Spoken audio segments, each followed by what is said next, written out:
this is Rydo, and we're back to another live stream of Shadowverse. There's a new expansion on Shadowverse, so we've got a new image here. Today is Monday, September 27th. Starting a little late, I was experimenting while video was uploading on trying to use OBS as kind of the default framework to make thumbnails.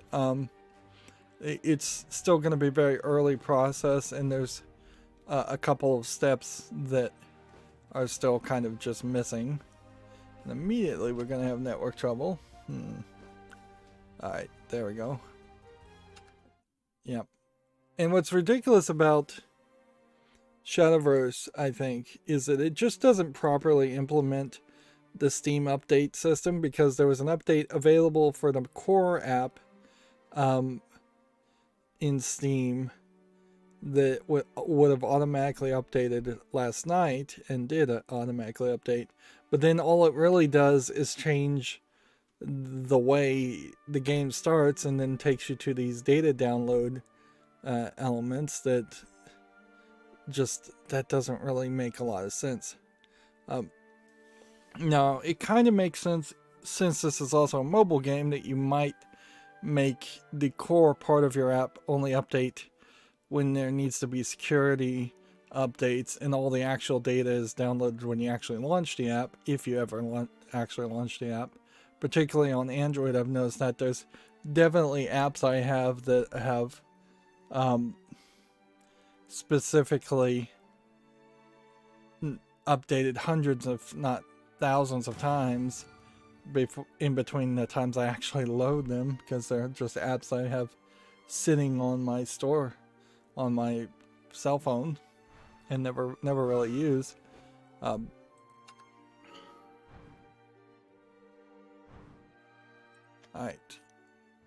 so yeah, would be kind of nice. We're now up to Battle Pass Season 5. I still feel like the Battle Passes are a really dumb idea and not something that's welcome. Yeah, we can claim a 10 card packs for the new expansion and a temporary deck. So let's just claim all. Okay. And then that means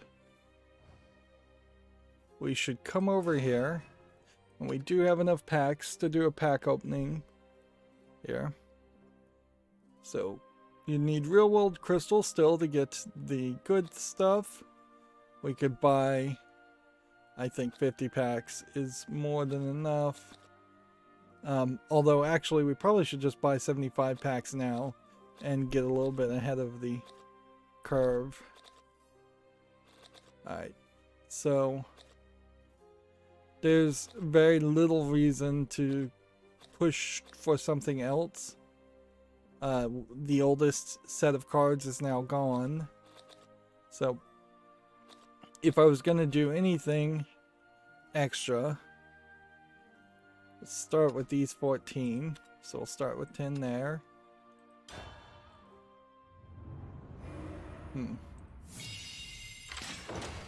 Yeah, if I was going to push for anything extra, I would just open one pack of every other thing, and I think that's about your best bet. Yeah. And so we've got all kinds of new cards, and at what point am I really going to look at them is, I guess, the question. Because honestly, I really just want to look at the pictures. I don't even really care what they do until I actually play with them.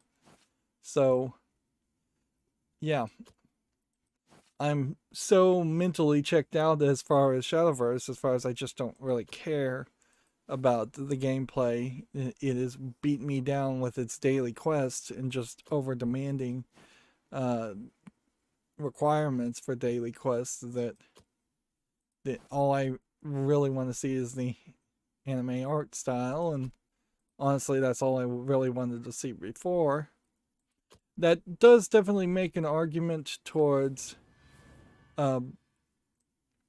moving over to what is probably a more simplistic gameplay in the Pokemon card game. Yeah, if Pokemon is just stupidly easy, that might help me cover the news a little bit quicker. Yeah, I don't like this at all. This is just way too much of the same color palette and the same clothing. And frankly, it's just way too much skin being covered compared to all the other characters who usually have legs or arms uncovered. Not just the girls, but also the guys tend to not be completely covered from the top of their neck to their wrists and all the way down to their toes. Now, he is a vampire, so maybe there's a logical reason why he'd be completely covered.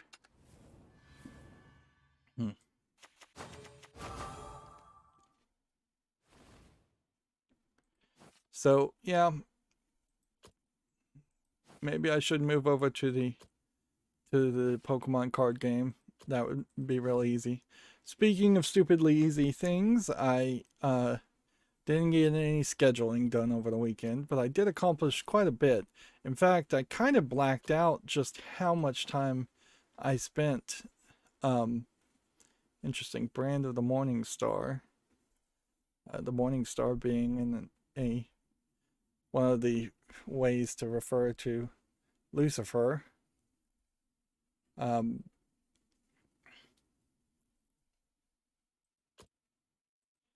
Yeah. So, yeah, I spent nearly 5 hours playing cross cells all the way through. Just one super long spotlight that I should have broken up, definitely. And I was incredibly disappointed with cross cells. As the game that, according to Steam, came out a year after Hex Cells Infinite, it is way, way worse than Hex Cells Infinite, and probably even worse than Hex Cells, the original game, and there's really no excuse for it, frankly. It's the same person. He would have had to have had the same skill. The only thing I could think is that maybe Cross Cells was made first and then released on another platform, and then Hex Cells was released on Steam, and then he went back and released his older game. That would be the only excusable reason as to why it's so bad. But honestly, there's been 20 updates to Hex Cells Infinite. It wouldn't have been crazy for there to have been at least one update to fix the visuals, which are major problems in Cross Cells. And Cross Cells, even compared to Hex Cells, isn't even as complicated of a game. It's just Pictocross with some, what I think is called light bulb Sudoku elements sometimes. And there's only 36 puzzles in it. And yeah, it's not really, it was not a good experience. I also played a game called Fingered from Edmund McMillan, the creator of Binding of Isaac, which is far too much of a social commentary game where you're supposed to identify the criminal in a police lineup, and it's far too random, far too subjective as far as the 4 hints you get from the witness, and you really just end up having to guess sometimes, enough that you can fail, and one fail just starts you over. And unlike Binding of Isaac, which is a roguelite game, it really is a roguelike game, Like, in the sense that when you die, it starts all over again, and no progression carries over at all in Fingered. And it's just too simplistic of a game with one gameplay mechanic, when really it needed 2 or 3 gameplay mechanics and maybe some more story. Clearly there's a social commentary there, that it is practically completely impossible to really trust eyewitness identifications, and police know this and they use that to their own advantage, and prosecutors know this and use that to their own advantage. Very rarely, one would hope, and I think it's true, does someone get convicted solely on an eyewitness identification, but it has happened in the past. and probably shouldn't. But then there's also commentary on the fact that every single character in the lineup is male, so even though there is quite a lot of them that cross-dress and are wearing female clothing, but then they all look like these weird kind of Muppet-like monsters, and so when one says one looks weird, they all look weird, and then they'll sometimes say one looks fat, and then some of them are kind of in the middle, so it's hard to tell in the randomized. It's kind of like random paper cutout doll creation of characters. And then the only other secondary element, there's a lot of detail in this because they zoomed in so much, which that's nice, but you kind of wish you would see that in a lot of these drawings. But arguably, a lot of these drawings do have too much detail in the background, and it makes the character kind of blend in. Whereas I could see this ground being barely broken and being less red to so it doesn't clash with the red skin of the ogre, and then I could see in the background just basically nothing, just a general color. See, this is better as far as a general nothing in the background, but it's still in that same color palette, so it doesn't really make these characters pop out. These characters aren't having that comic book style thick black outline around their edges, so they do very often, and their art just completely blend into the background.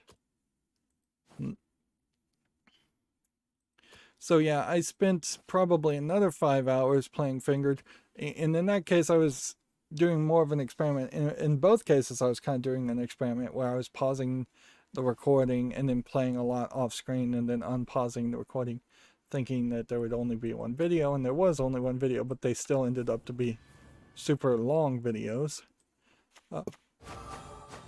And then I played a way too simplistic Asmodee digital card game called Love Letter, which just generally, since it's based off a real world card game, the real world card game is way too simplistic, and the digital version of it did nothing to help.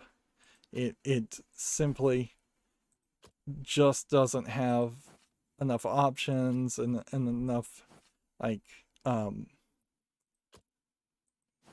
enough reasons that you would want to come back and play. It's the first game I've played in a really long time that did not have any Alright, so that was 10. And I guess we'll do 50 of the new one. And then we'll do 1 of everything else.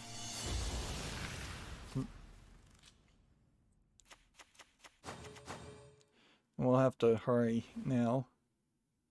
We've looked at some of the cards, so that's a bit of a sampling. But I don't want to spend an extra 20 minutes going through cards.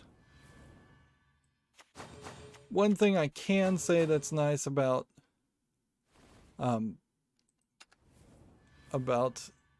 Shadowverse, though, is that they don't just bring out cards that are the exact same 2/2 bears.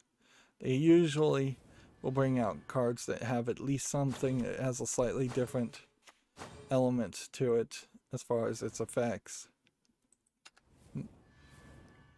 But then they kind of abandon those effects, so unlike Magic the Gathering or Hearthstone, there aren't concepts and effects that last long and get expanded upon, other than the very basic ones that the game has always had, such as Storm and Rush.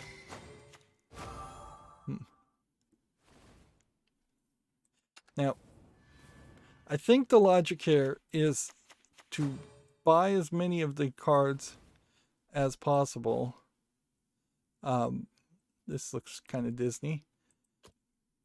You want to probably buy as many cards as possible now.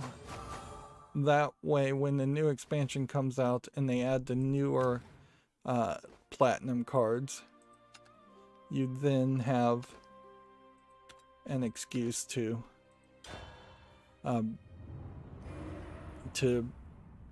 focus on buying just a new expansion and not go back and buy the other expansion. Although I think it's just kind of weird that they have these half-step expansions to packs, and so it's like mini expansions on top of expansions. That's not something I've seen any other card game do.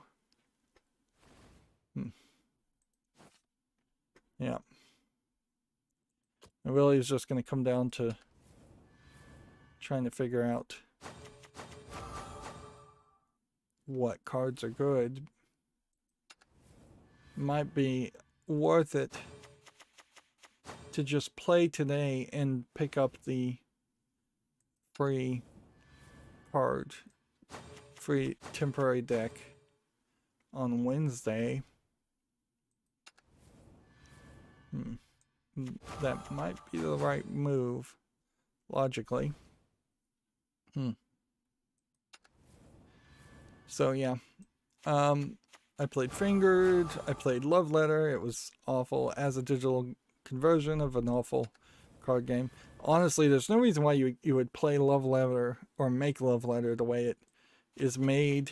It has less cards than a deck of cards, so you could easily just play Love Letter using a regular deck of cards, and you could make it a lot more interesting using a full deck of cards instead of the way it has. It has a all or nothing concept as far as the rounds, where you can easily lose a round through one action, where you could but then it wants you to win first to 4 by default. So it would make a lot more sense to simply have 3 mistakes in one round instead of 4 rounds, or however many rounds it takes to get to 4 victories. It's just way too oversimplified, even if it was supposed to be a game for kids. And then the subject matter on it doesn't really feel like it would be for kids. I don't know who it would really be for. Maybe very young girls, and that's about it. But even then, I don't think it tells a particularly good meta-narrative around the idea of Love Letter, because you're just trying to get your love letter to the princess is the narrative, and you're trying to stop other love letters from reaching the princess, and that's the 2-sentence explanation that you're given. But it doesn't look like Disney princesses when they draw it. It's more realistic art style, and it's not the worst art style ever. This is a different kind of art style, but it's not particularly interesting or good. And yeah, I seriously doubt too many boys would want to play Love Letter, nor do I think too many adults would want to play Love Letter. So it really is just in that mushy middle.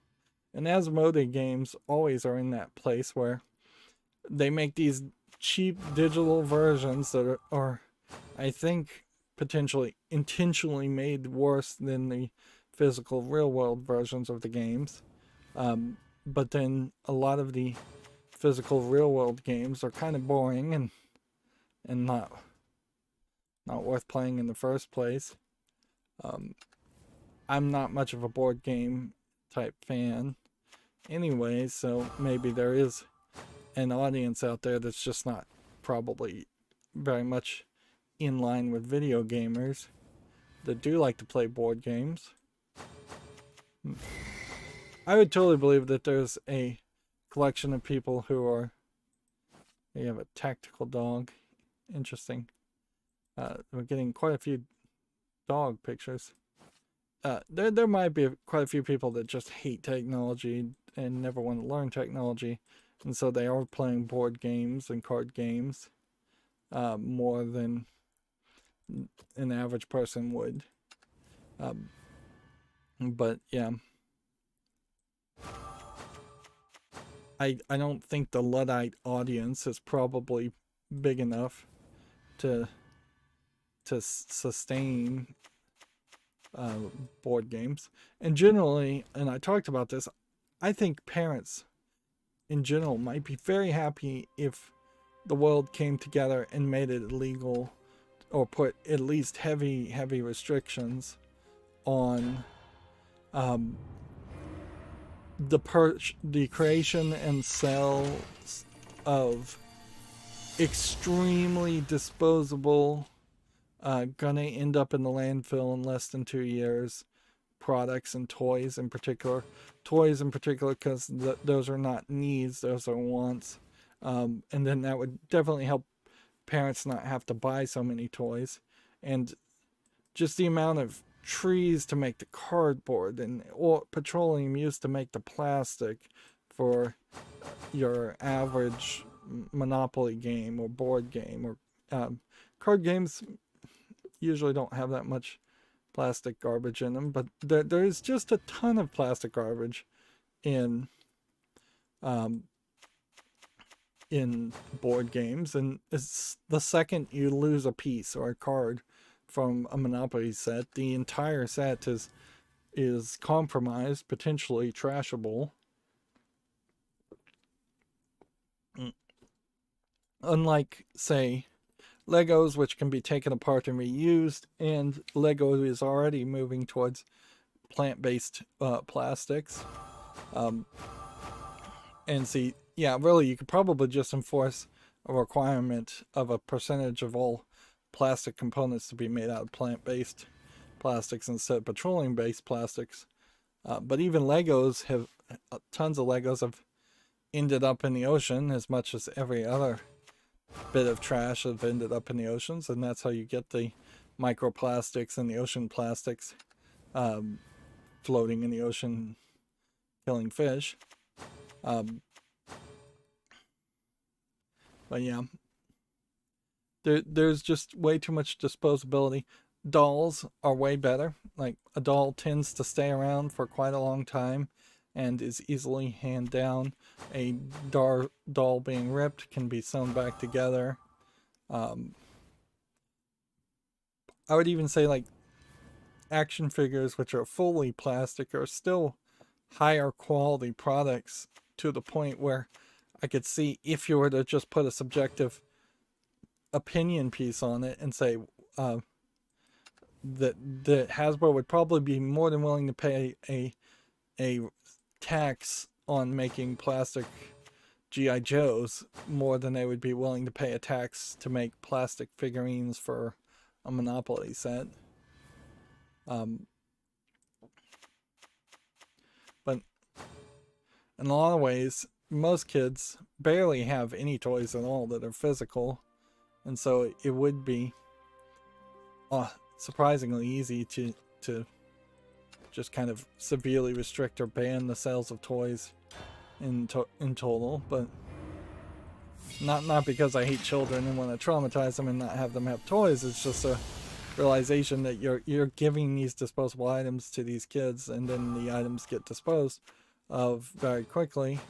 But on the other hand, that is kind of the point of toys, is that they're supposed to be disposable. So there'd have to be a lot of hot debate around it and a lot of thought. Kids are given toys to break them, to accidentally have them throw them away, to have them rub their filthy hands and germs all over them, and then the thing can be Lysoled. Whereas if you were to just give a 2-year-old a cell phone and say, all right, all your toys are digital and everything's on the cell phone, even if it was a super locked down kids mode cell phone, there is a fairly high chance that they would break the cell phone or not understand how it works. And I think there is probably a decent amount of logic towards the whole screen time limiting concept that is fairly popular at the moment.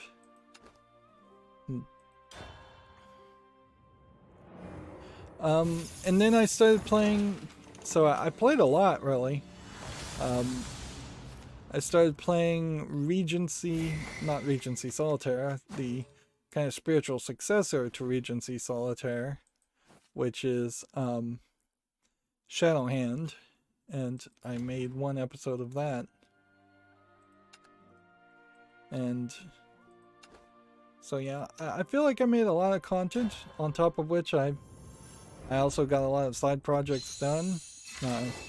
Still didn't work on the irrigation system some more though. But I think I might work on that tomorrow.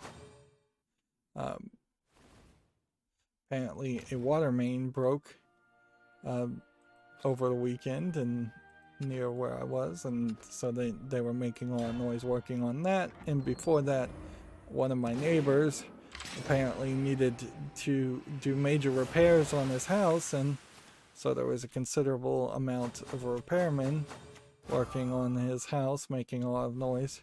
So I'm surprised I actually was able to make any content at all.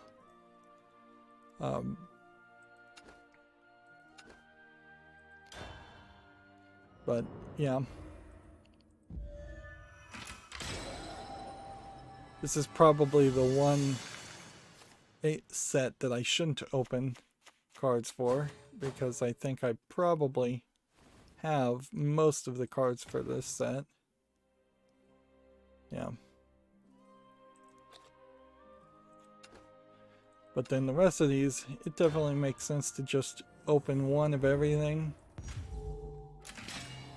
See if we can get lucky.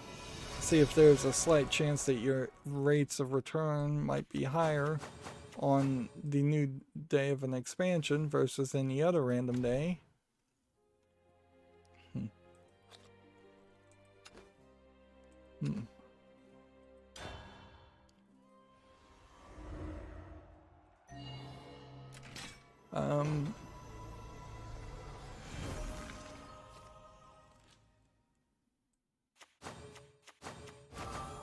So is there anything else to talk about? No. I am in a weird position, certainly covering Shadowhand, in the fact that the creators of Regency Solitaire, Grey Alien Games, were at the time following people who tweeted them and included them in tweets fairly well, and so they would retweet me and promote my videos when I covered Regency Solitaire, and kind of oddly they offered me a free copy of Regency Solitaire after I'd already started airing footage showing that I'd already purchased the game, but whatever. Maybe they thought I just would give it away or something. So it's hard to be a video game critic and maintain your objectivity when you have somebody just treat you so nicely. Usually there's no contact between me and game developers, and I really am, after that point, started to try and make sure that was the case, because really I come from the opinion that critics are for consumers. We're giving purchasing advice. We're not really telling video game creators how to improve their games, and artists and creators of games should really just not listen to critics at all. So yeah, I have this kind of positive association by being treated nicely from the company, that I don't want to all of a sudden skew my criticism of Shadowhand, which I think that is very much where most mainstream video game journalists go wrong, is that they get sent to all kinds of events and they get treated so nicely by game developers that they start to feel like they're friends with the game developers, and then all of a sudden you have cases like Deathloop getting 10 out of 10 when there seems to be absolutely no legitimate reason why it should be rated 10 out of 10. And that's not even making an argument that there are no perfect games and no game should get 10 out of 10 or anything like that. It's just there's no way that Deathloop is better than say Dishonored, and I don't think Dishonored got a 10 out of 10, even if you're going to compare very similar games.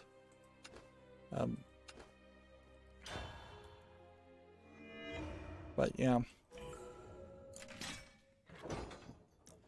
there's but otherwise, yeah, I'm gonna go through Shadowhand as a simplistic, well, slightly more complex than average solitaire game, and that'll be the next one I cover for a while, and still need to schedule things.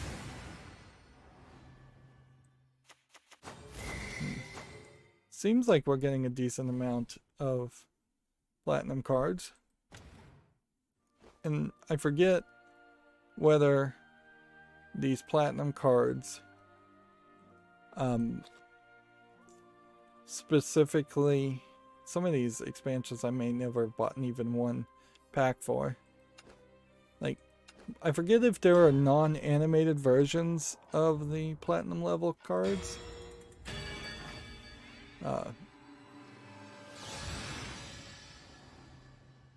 Yeah, I definitely have not opened at least one pack of each of these.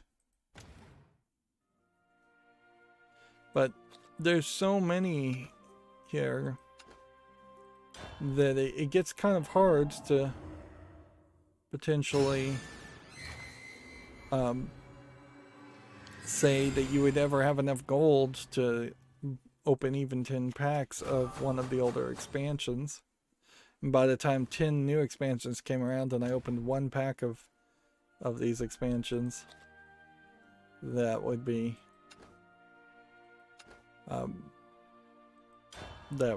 years and years had passed.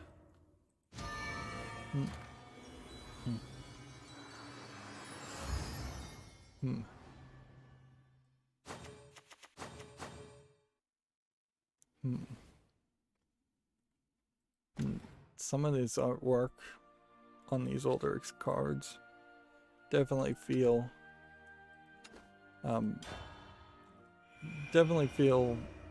different.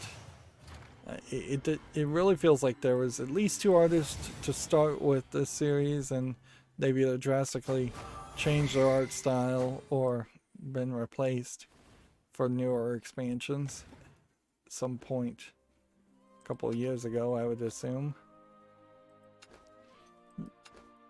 And this is too much card pack opening because it's taking forever. That's a little too demonic for Shadowverse. I'm half wondering if they've kind of reshuffled some of these. No, I guess they probably haven't. That'd be kind of weird if they came out with new card expansions that had just old cards in a different mix and match. It would kind of make sense if there was like a classics pack, but that would only really make sense in the real world more than digital forms. It wouldn't be terrible though if they did re-release some of these cards. Bring back some cards instead of just constantly making new cards.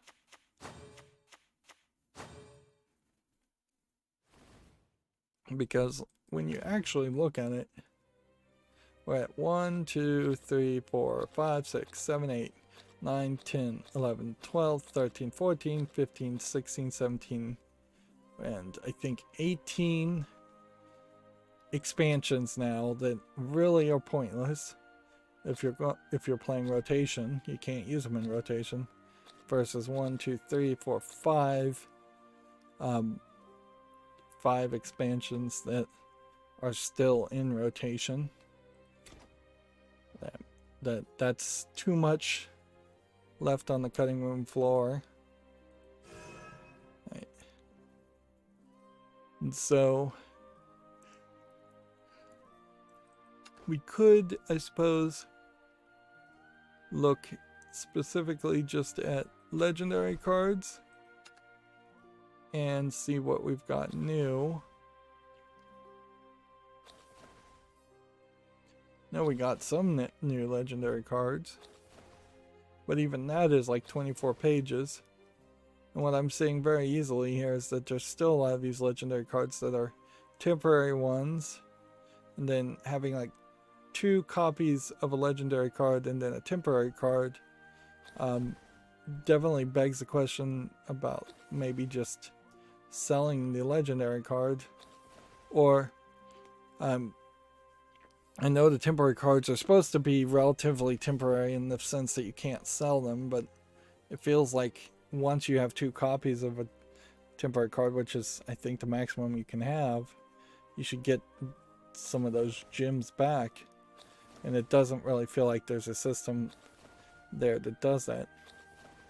And then I see like 3 copies of these cards, but I thought you could only have 2.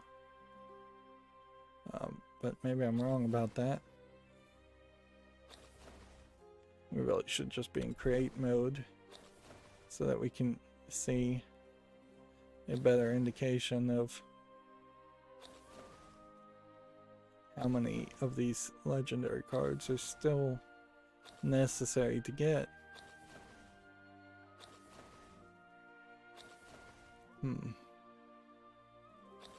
And I guess what you would really want to do is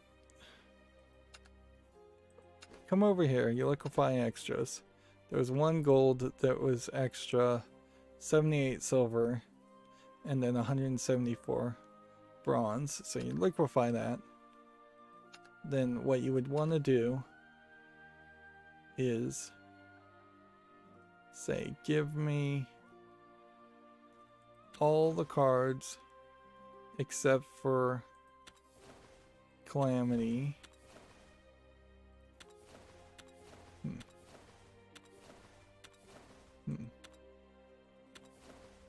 And then you would want just the bronze cards. And this is a weird way to set this up. And then you would want to be in create card mode. And then you would want to just go down this like 77 pages to see if there are any bronze cards to collect and craft. I think the answer is no, because I think I've already I think I already did all of the bronze. And so that means, except for the new expansion, there will only be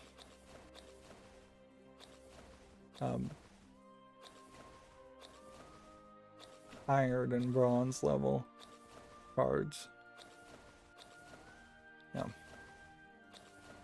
Theoretically, if there were some bronze cards that we didn't have, they would be way at the end here. And then I guess the next question would be the same question as far as silver. In create mode, are there any silver cards that haven't been crafted?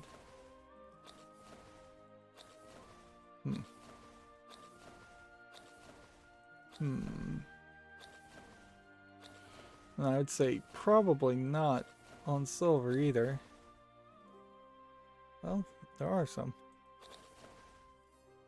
Interesting.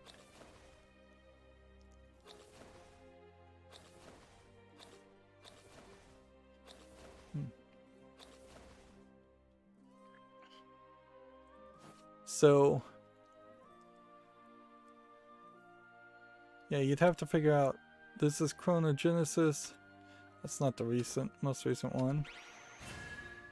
So you craft 1 there, and then craft 1 there.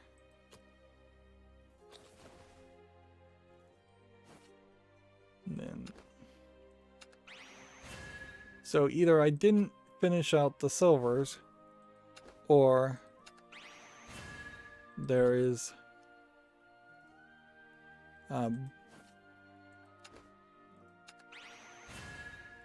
some bronzes that I missed.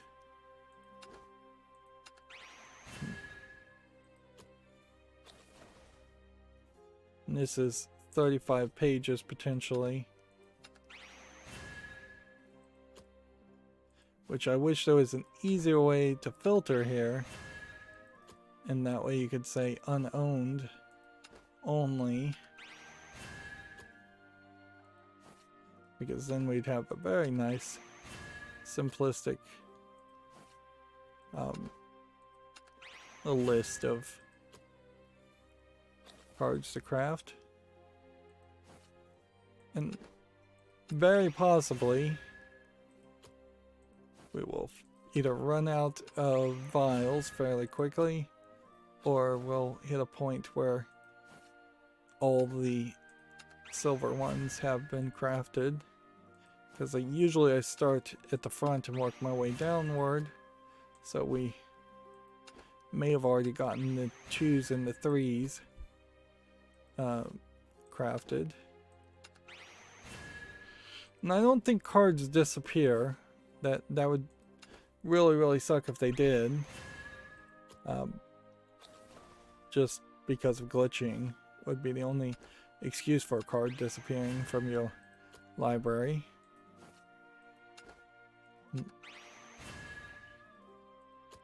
There were some YouTubers that were sometimes given access to accounts that had all the cards in like Hearthstone and such. And that sounds very nice, but it would also kind of kill your momentum, I think, in playing a collectible card game. Once you have everything, once you've just so easily reached the top, you have to find other reasons to keep on playing at that point. And I guess if you're a big YouTuber and you have lots of viewers, that might be your reason to keep on playing. But I also have seen a lot of Hearthstone streamers effectively give up on streaming Hearthstone a few years ago. Yeah. Hearthstone streamers and Activision Blizzard, like celebrities, people playing Activision Blizzard games, were treated pretty badly, and I guess that might be taken as an indication of just how bad Activision Blizzard treats everybody, which is not an excuse by any means. If you're a jerk to everybody, you're still a jerk. That doesn't excuse your behavior.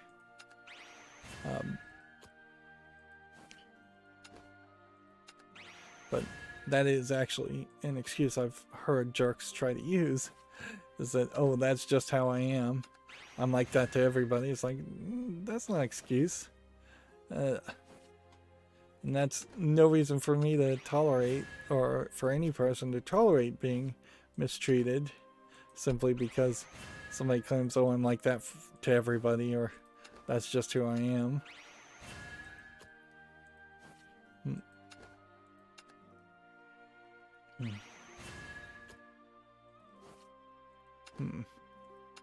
And the appropriate response to something like that, particularly if you were a boss, would be, I'm telling you to change your behavior. If you can't do it, then we need to part ways here and now. Which basically means either stop acting that way or you're fired. And that works also in relationships, I think, fairly well too.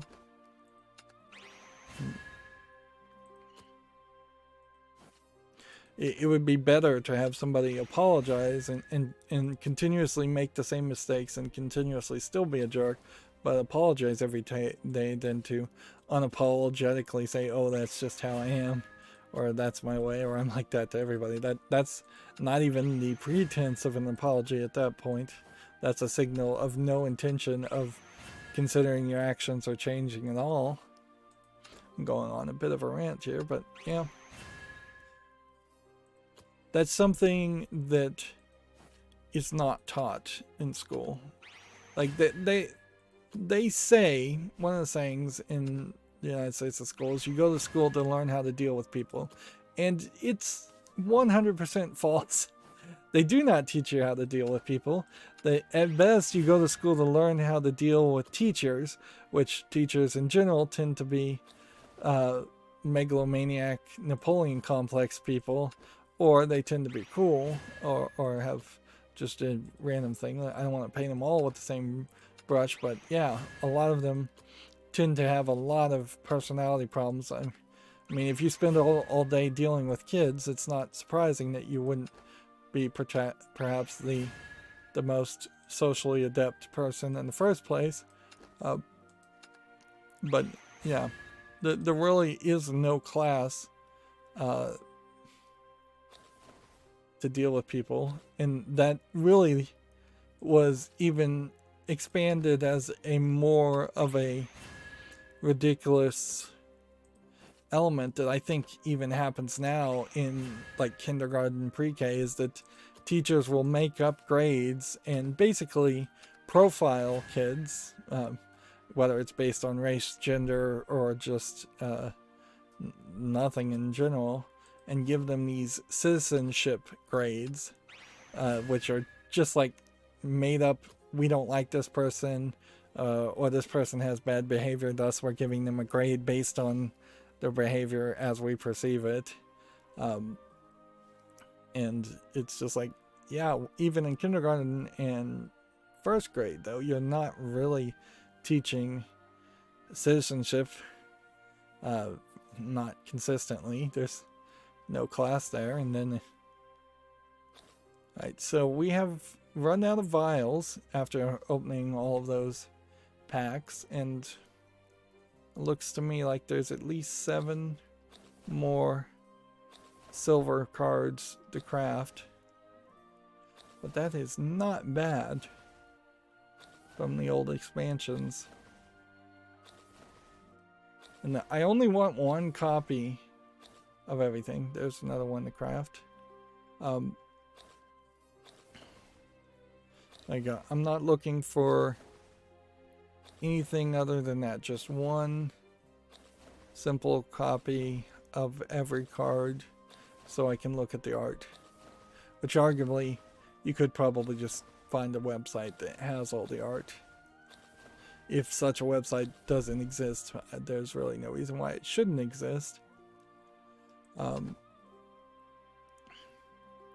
then it would be more expensive, certainly, to start going down the gold route.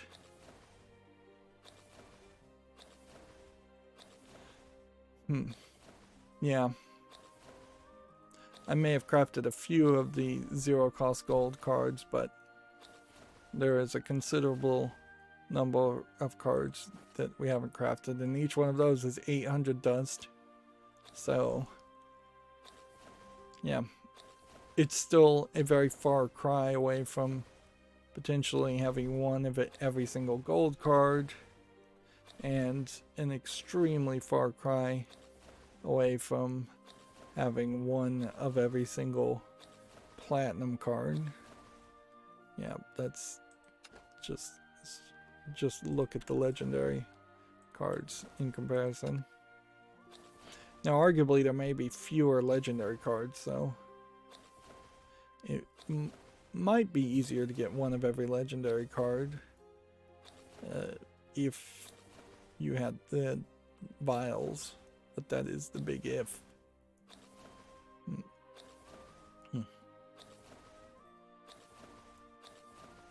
And it certainly is disheartening to potentially come into a game like Shadowverse, which is 3 or 4 years into its whole experience, and then,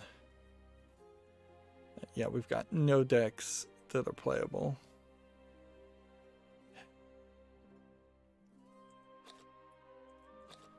Even like this temporary deck that I got in the last expansion is not playable. It's ridiculous. Yeah, it's really disheartening to potentially come back and come into a game a little late and realize that the only possible way you're gonna catch up and succeed is if you just started dumping a ridiculous amount of money into it. Forestcraft and Shadowcraft. And then, let's see, cards. Pre-built deck. We have one ticket where we could buy Forest Ferretcraft, Ramp Dragoncraft, or Wraith Bloodcraft. Forestcraft I think is too easy. Dragoncraft, I don't think I'd play a lot with. I think it makes a lot of sense just to take this now.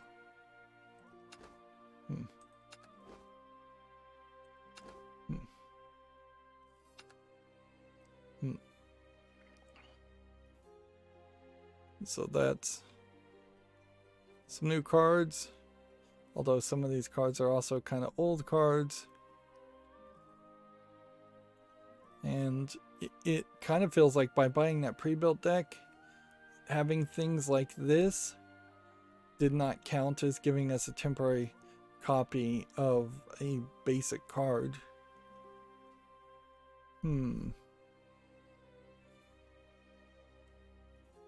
But maybe that's because this is a pre-built deck, yeah, and not a temporary deck.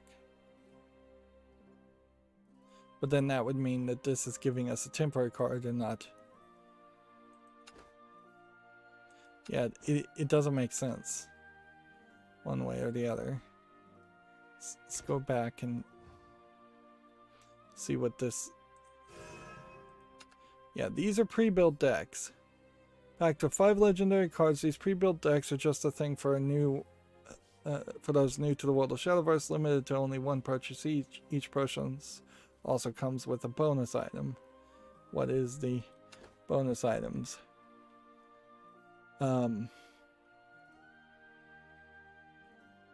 guess you have to purchase all 8 of these to get these bonuses. But that's not the pre-built decks we just were looking at either. Yeah, and this is like real world money again. So you only got to pick one and then the whole thing disappears. And then...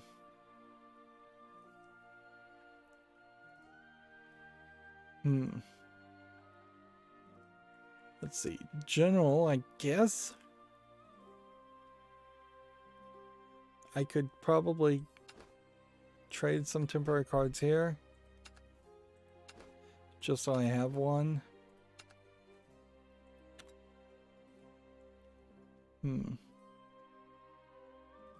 Like if you just have nothing.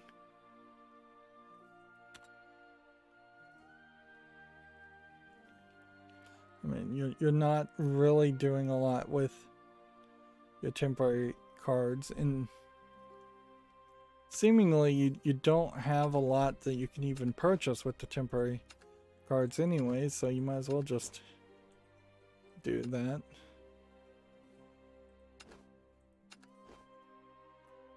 No, I don't think it makes sense to trade for something you already have 2 of. Or get a 4th. Maybe by getting temporary cards you might increase the odds of getting a regular version of that card.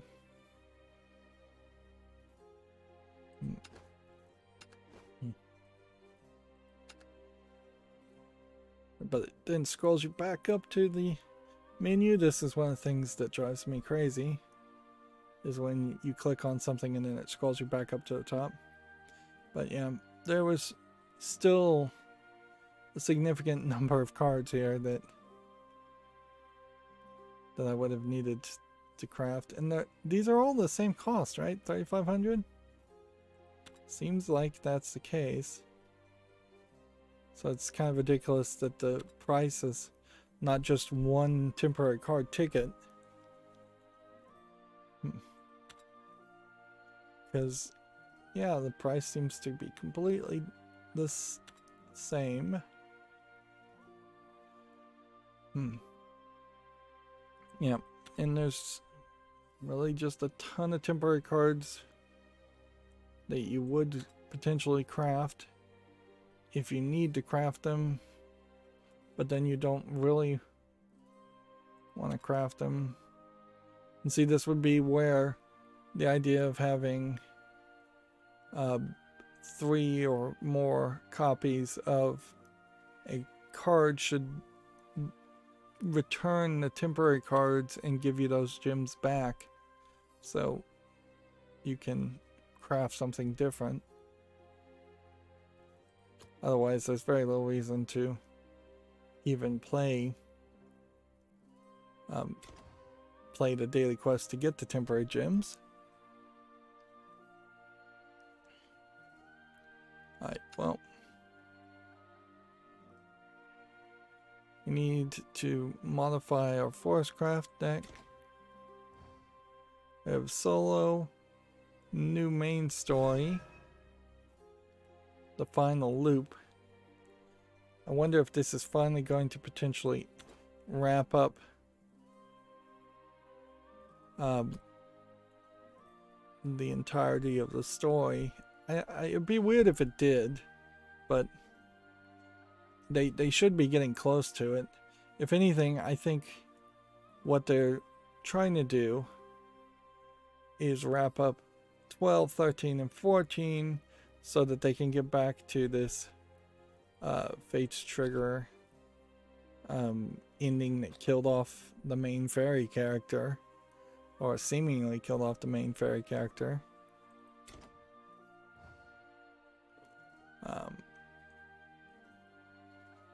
Card pack bundles, purchase included.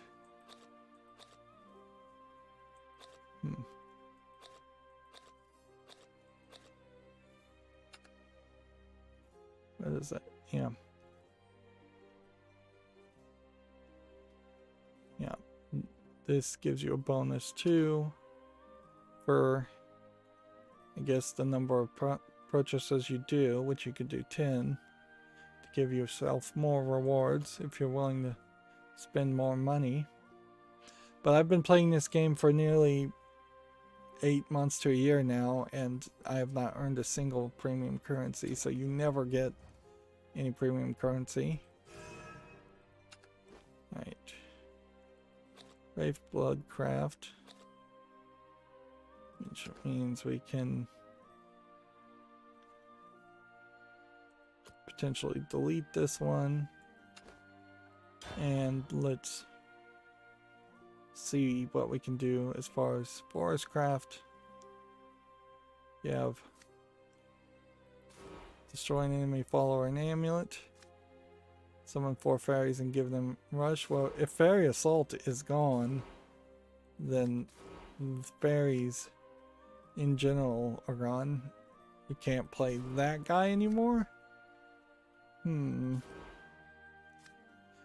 play that guy anymore? Wow, all the good cards are being eliminated here. Okay. Calamity Cards.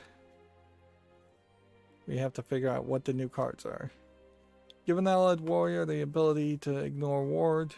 Enhance, give it +3/+3. Let's see. Restore 1 defense to later, do 2 damage to a random enemy follower.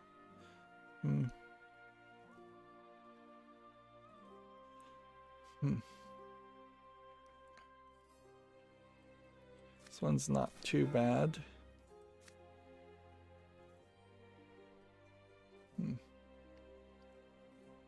That one didn't look too bad. That sounds interesting. That looks interesting.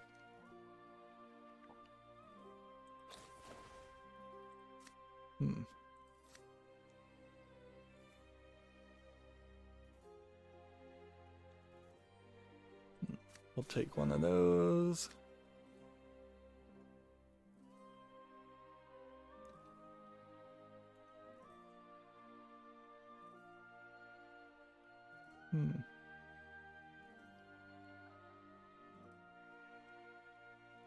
Interesting card. I don't know if that's useful.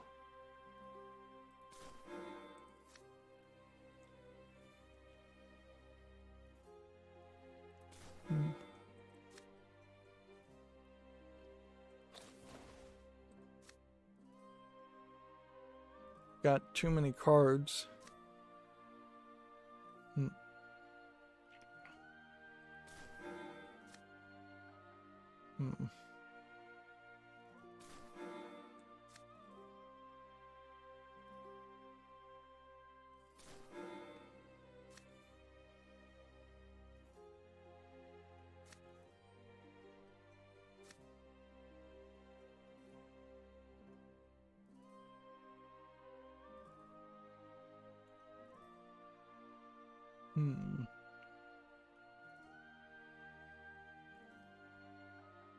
Yeah, I don't think that card's worth it.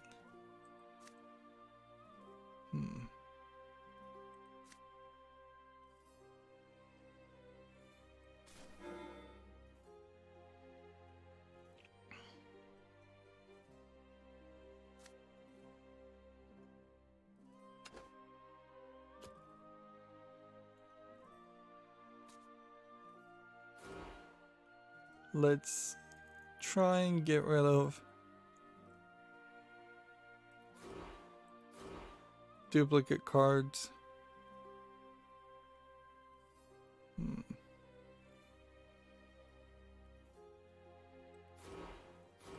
Like, I don't know if you can even make a proper fairies deck anymore.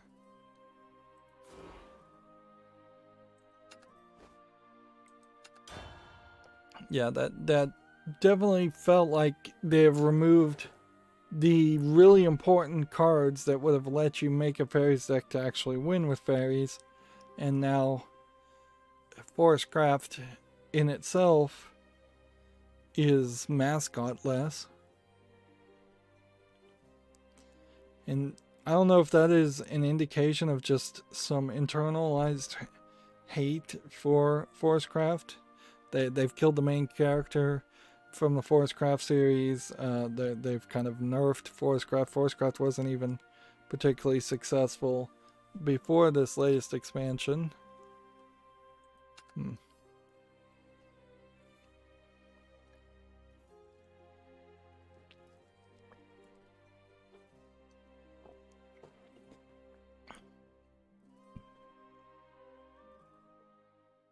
And yeah, we're an hour into the stream and we desperately need to cover the news at least.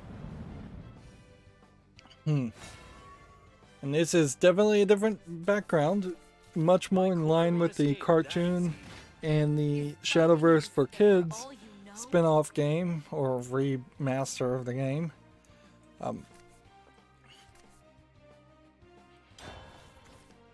Yeah, this is honestly, I think, an indication that it is probably less than 2 years from now going to become the case that Shadowverse is just going to become the cartoon-based, anime-based Shadowverse. And honestly, I don't even know if that Shadowverse anime is going to even get a second season. And I think we'll start to see the cards themselves more and more get adjusted and changed.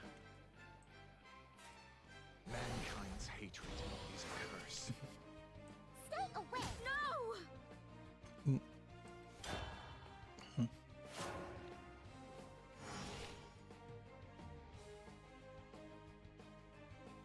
So, yeah, let's start covering the video game news. And let's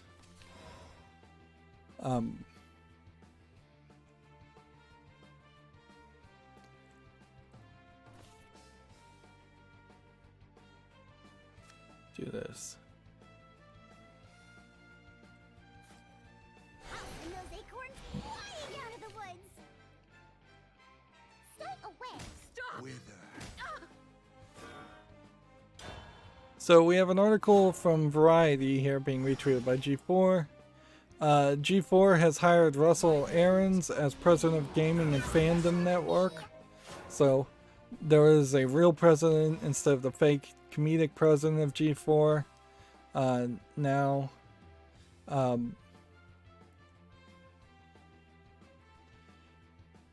And apparently now they are setting this up as G4 coming back as a linear TV and streaming channel.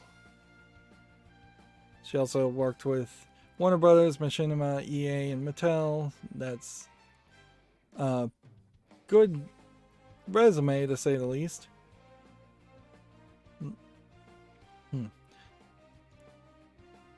Let's see.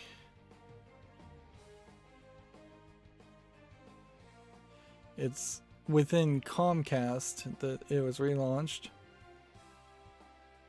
They're calling it a guerrilla relaunch announcement, which I guess it was.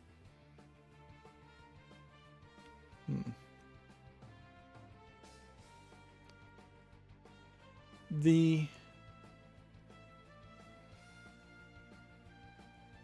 thing that I would have to really wonder, though, is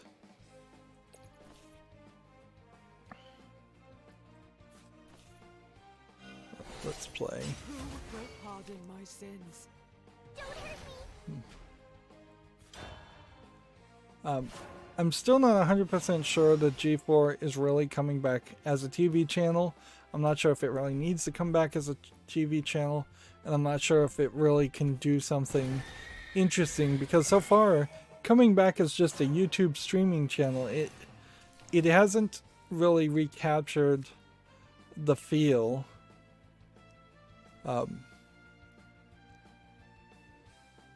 Yeah, it really hasn't recaptured the feel that you would expect it from G4. The hunt has only begun. As far as the original TV channel went. Stay away. They're picking on me. Just don't.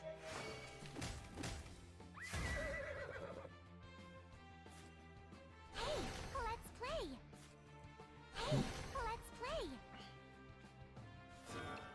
There is definitely also a point to make that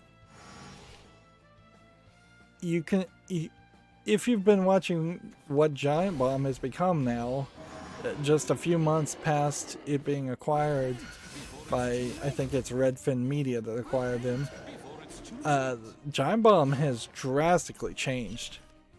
Like, completely different people, completely different types of content. It is definitely trying to be much more of a lifestyle, a tech geek nerd lifestyle channel. Maybe something closer towards the idea of what Whiskey Media in totality was once going to be, but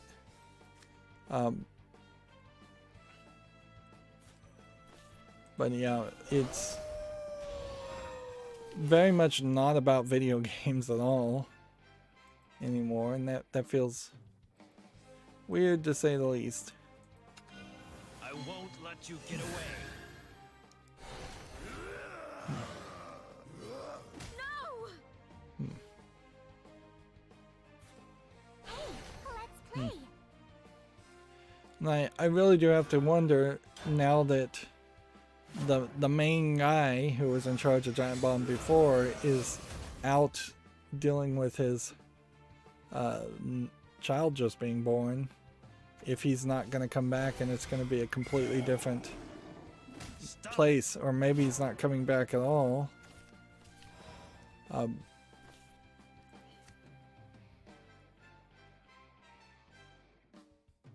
by the cards in your hands, enhance 8.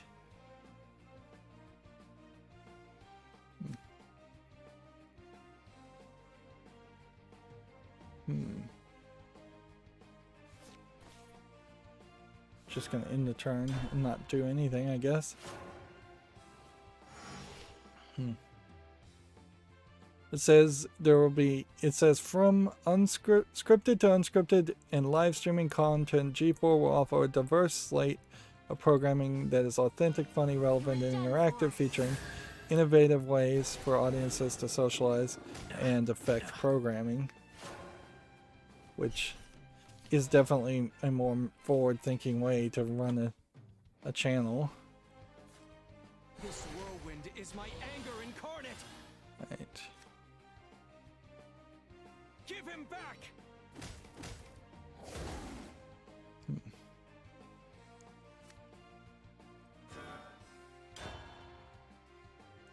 But yeah. Yeah, it's really questionable whether the G4 is going to work in a modern time. And it's questionable whether G4 can be the new G4, or if Giant Bomb is trying to be the new G4, or if there are hundreds, if not thousands, of other competitors are trying to be the new G4. I mean, even Geek and Sundry and Nerdist all kind of tried to be the new format and a new place for something like that, and it just doesn't seem like it works. In fact, it seems like it fails worse every single time people try it, because there are just considerably fewer people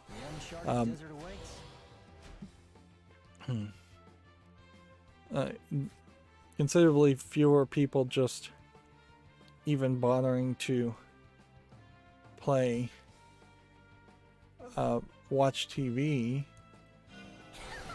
Quit while you're ahead, loser.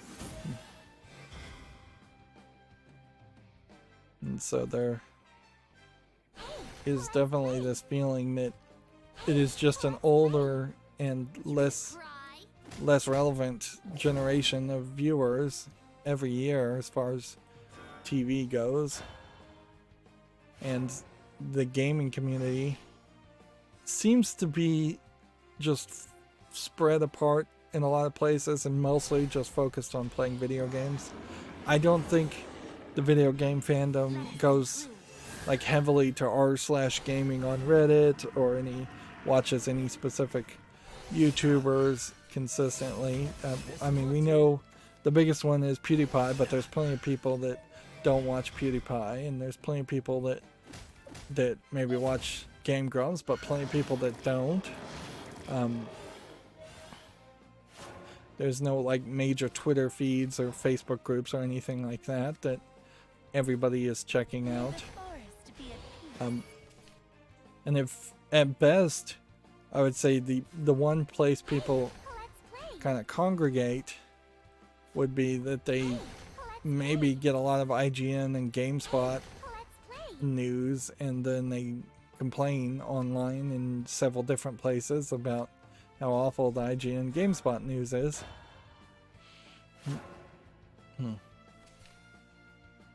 The one thing I would say though is G4 should have already hired Russell Aarons before they even started this launch, and it really feels like they're going backwards and just doing a very bad job of advertising and establishing G4 for whatever it's going to be. And they've sent out a very muddled and confused message as to whether it was going to be a TV channel ever, or whether it was just always going to be a YouTube channel, and who was going to be on it, and who is going to be the figureheads, and what shows are going to be on it. We still don't really know what specific shows they're advertising and pushing, My quarry won't escape that easy. other than there are YouTube shows, clearly.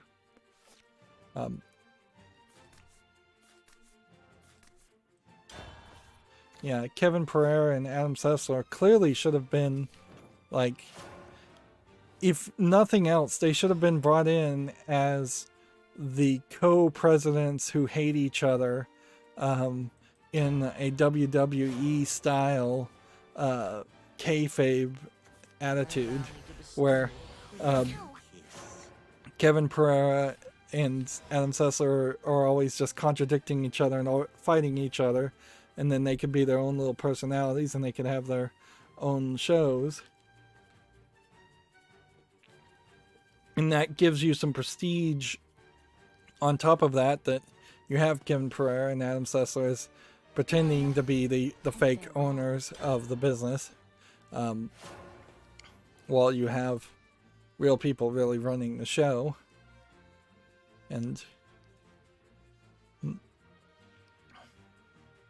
would be a great way also to kind of emphasize that, yeah, Kevin Pereira is going to try and do more just bro culture, funny, comedic stuff, and then Adam Sessler is going to try and do more video game focused content that is perhaps a little bit more critical, but arguably not really that much more critical. Who's next? Video Game Chronicles has an article here. Marvel Avengers The Marvel Avengers Spider-Man DLC will include cutscenes and a story.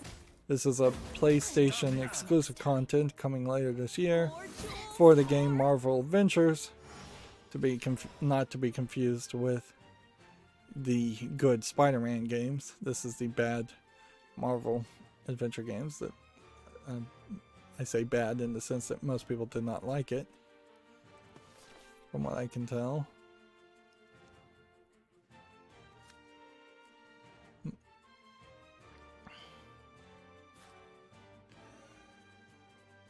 Hit this. I paid so much for that axe. Let's see. Video Games Chronicle says Sony is saying it has interesting, exciting, and fantastic ideas for future PlayStation 5 system updates. When I look back at the list of things we need to do, there's a lot, says the exec.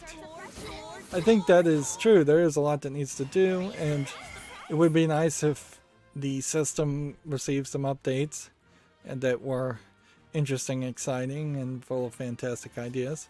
At a certain point, though, you don't want to get into the level of Windows 10 or what was it, Vista. Windows Vista in particular was hated because it was designed simply to be this fashion show for the operating system, and it got in the way of it got literally in the way of the actions that needed to actually happen in the actual usage. The sunlight is unwelcoming. Right. I paid so much for that axe.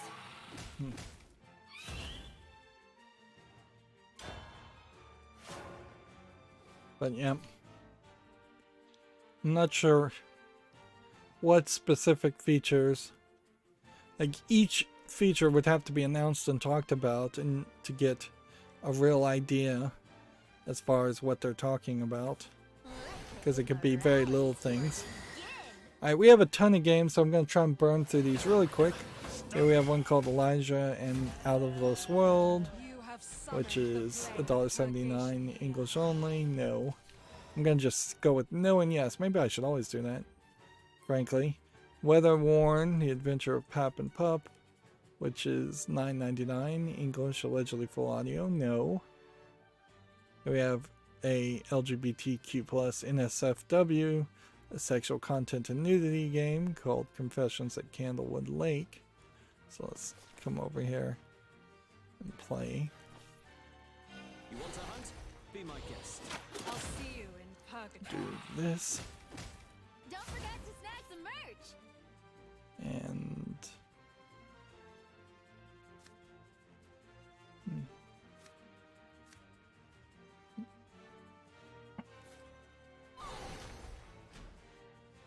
let's see.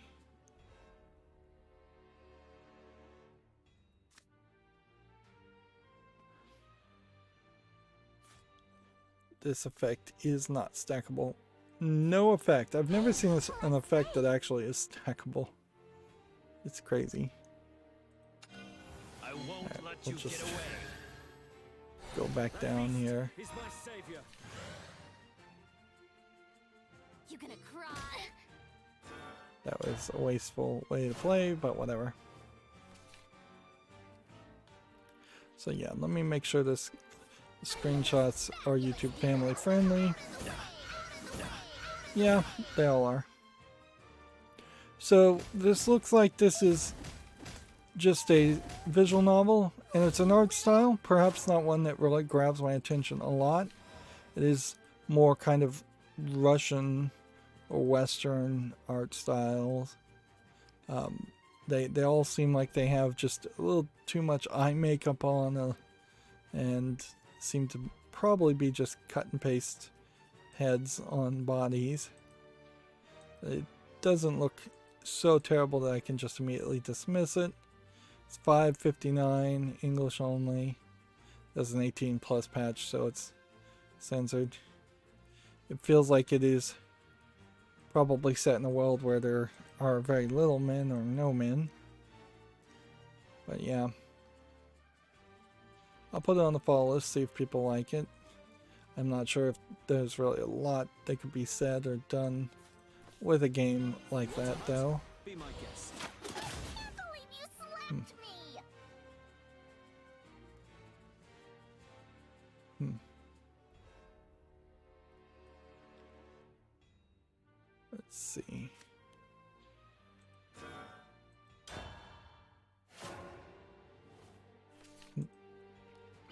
Next, we have a game on Steam called Running Water, which can easily be a no. $8.99, English only.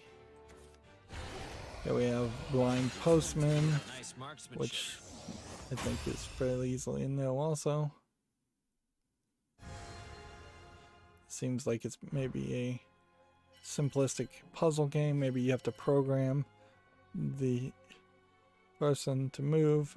It could be a Sokobot box pushing game just being depicted very differently. It's $3.55 and several languages. But yeah.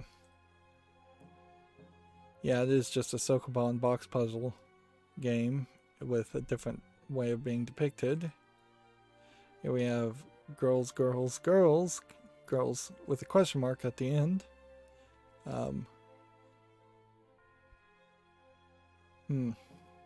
Is the cross with the circle the female sign? I think it is. Yeah. But then there's a male sign here. So, and the way this is described is 4 adorable, charming, quote, girls in maid costumes. So, yeah. I'm suspecting that none of these are actually female, biological females, and these are cross-dressers, traps, whatever you want to call them. There almost is a difference that if you're intentionally dressing in something that would present you as female, you're not in the category of a trap as much as a cross-dresser, where a trap is just dressing unambiguously and being mistaken as a female. That would be my idea, certainly, as to differentiate the two. Yep.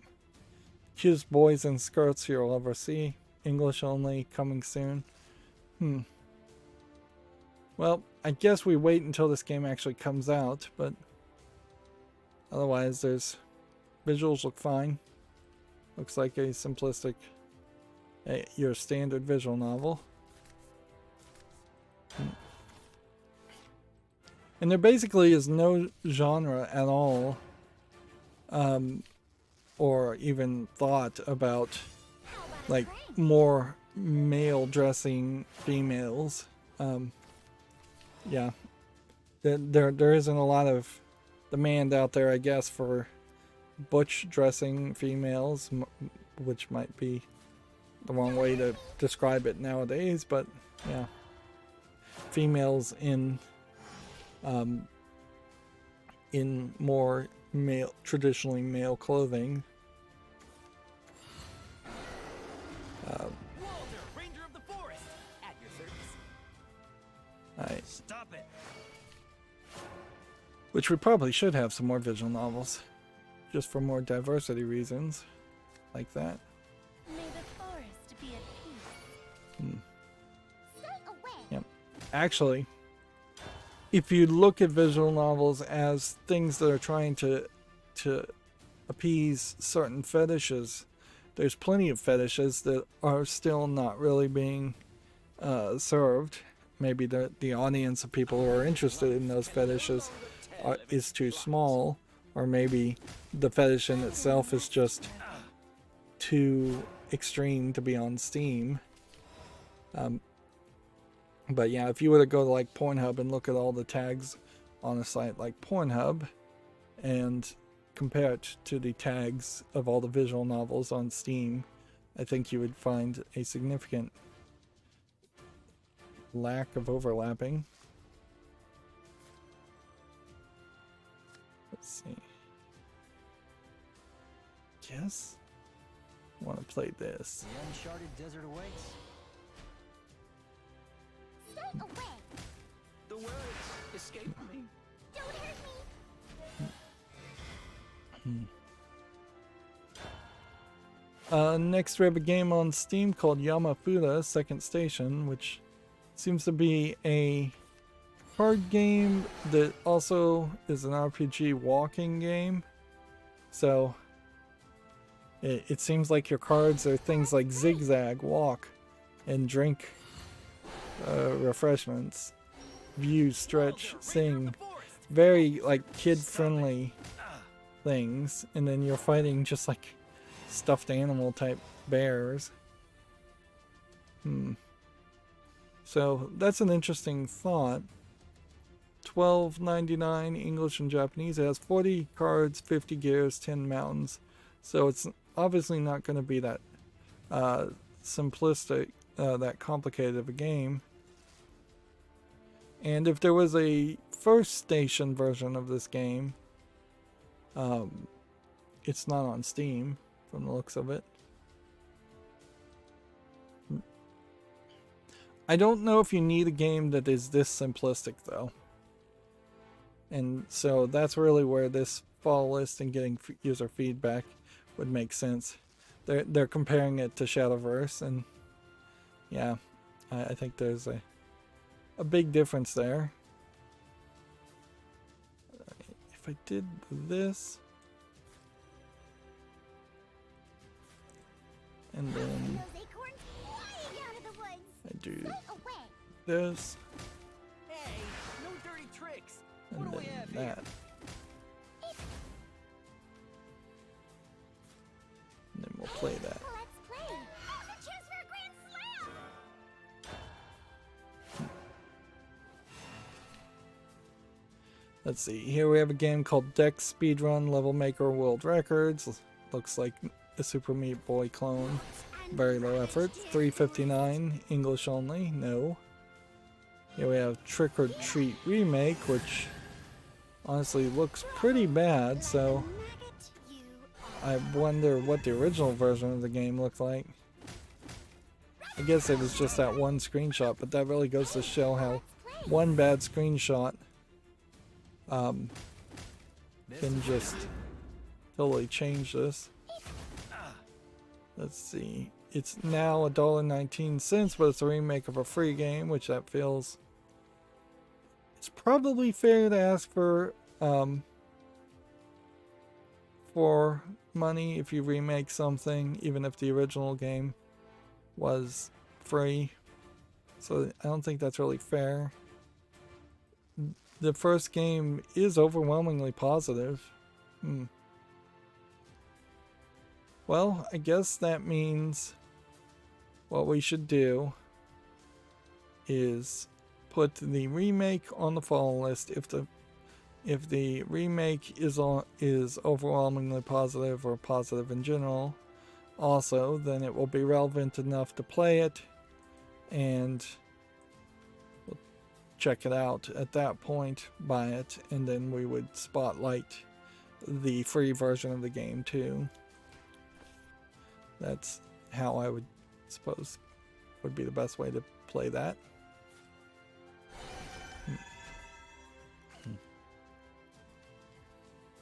Okay, so then you play this, let's play. then you do this. Venus. These wheels turn for me. Come at me well. this. Play. And play this. Let's play.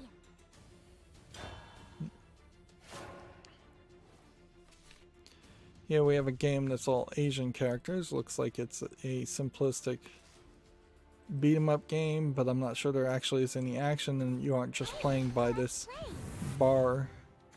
Let's play. It's $3.19 Chinese only, so obviously no. Here we have a game called Attack on Toys, which seems to be a clone of Toy Soldiers, coming out before Toy Soldiers managed to come out. Early access, $4.89, English, allegedly full audio. There's a decent reason to put this on the fall list and see if this would be a better version of Toy Soldiers.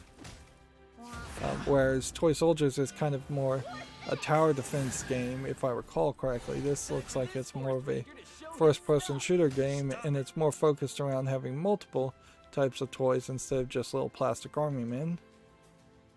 Here we have a game called Dungeon Town, which looks like a JRPG.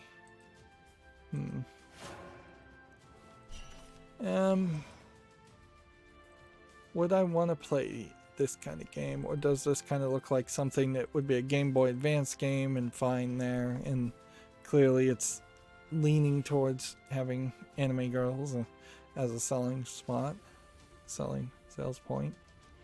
$17.99, Japanese full audio, English and Chinese. I guess I'll give it a follow, but I suspect I would lean towards no on that. Let's see.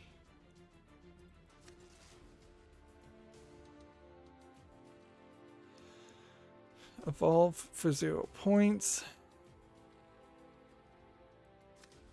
Do deal 2 damage. I'm already a proper lady, you know. Yeah. Hey, no dirty tricks.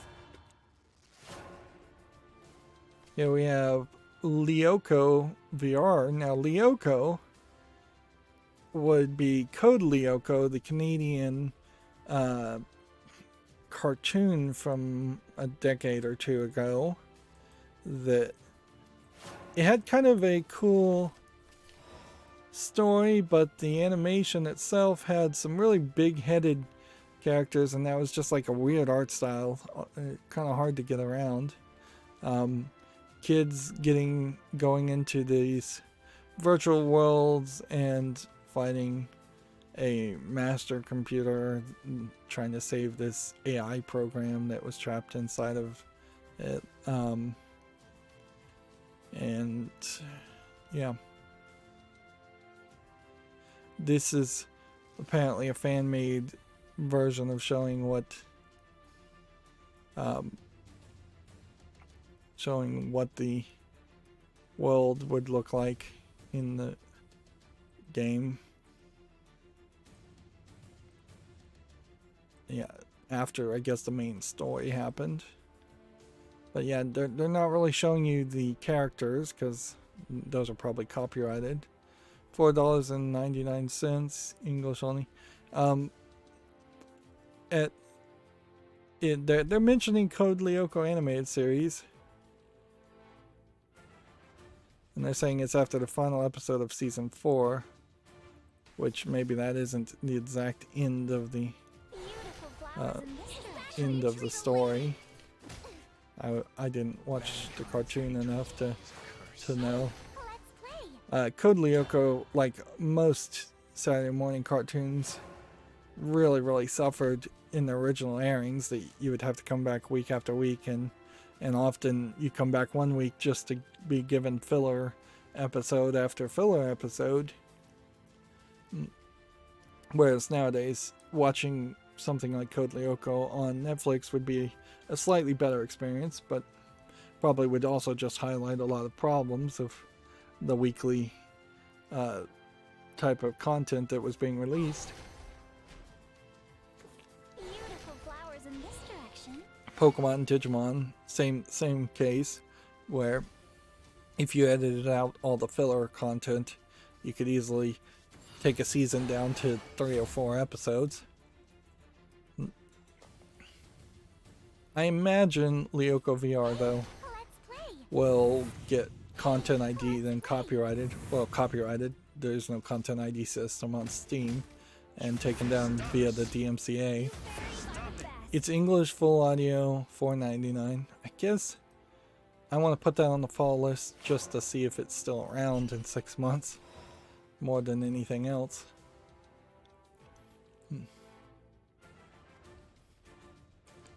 Okay.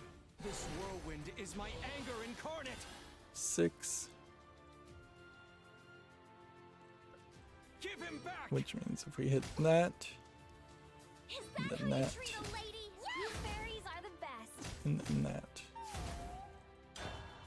Probably the best way to play. Here we have a game called As Magnet, which the art outside of the game looks way better than the art inside the game. It's just a box pushing Sokomon game. $6.39, English and Japanese. That's a no. Here we have a game called Rekindle, which is a Sokomon game too, but it looks a little bit better polished than most. So can I make an excuse for this? I mean, it does definitely look like more of a game. It's free, it's English and Chinese. Oh, I guess I don't even need to put it on the fall list then. If Rekindle a Robot Adventure looks interesting to you, play it. It's free. That's all I have to say. Move on. Here we have a game called Unity Invaders, which is just a Space Invaders clone. Free to play, English, allegedly full audio. No to that. I don't think I'm going to get any victories here with the Forest Craft at this rate. Here we have a game called Lucky Thehalowas Cybernetic Titan. I don't even know how you'd pronounce that word. I don't even know what language that is. Regardless, it looks like a ugly first-person shooter asset flip game. Maybe not even an asset flip. English and Chinese. No to that. Selling for $10.99. Here we have Archstone and the Zombie Specters, which it's probably an asset flip first-person shooter. 99 cents, English only.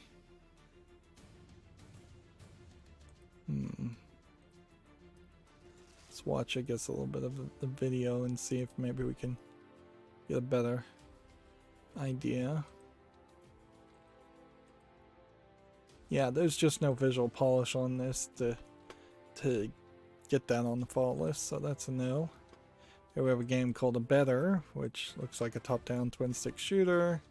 Free, English only, no to that. Here we have Avoidvania, which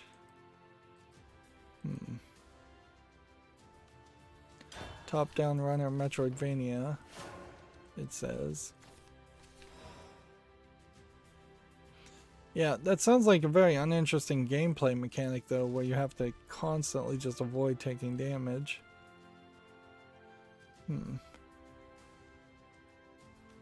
Yeah. That kind of just makes it feel like you've taken a more Zelda-like than anything. I wouldn't call this a Metroidvania looking game. Which I guess at a certain point maybe some of the Zelda games are Metroidvania games. Regardless, this is French only, $9.89, so I guess I don't really have to make a decision there, so I'll just say no to that since I can't speak French. Let's see. I guess you could do that. Here we have a game on Steam called Cubicus 2, which I feel like Cubicus 1 may have come out just a couple days ago, and this still doesn't look interesting, regardless of when the first game came out. $1.19 English and Russian, that's a no. Here we have a game called Rose Blight. It's RPG about gardening with dark secrets.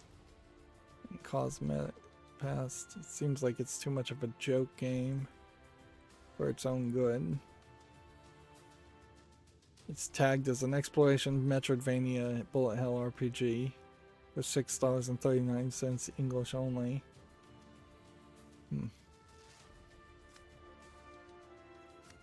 Let's see. Okay.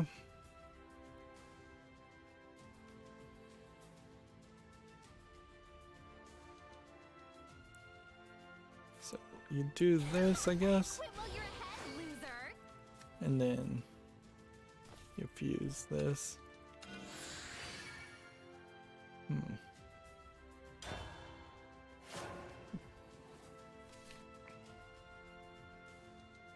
Yeah, I don't think Roseblight is just visually polished enough. It seems like it's got a lot going for it, and it doesn't feel like it really is a low effort game. It looks like somebody actually put some effort into it. It's just what came out doesn't really visually appeal to me.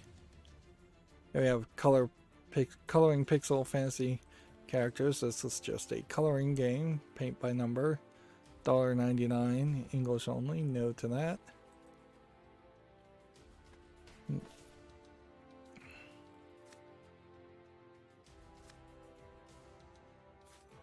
Woodland Fortress at 12 o'clock.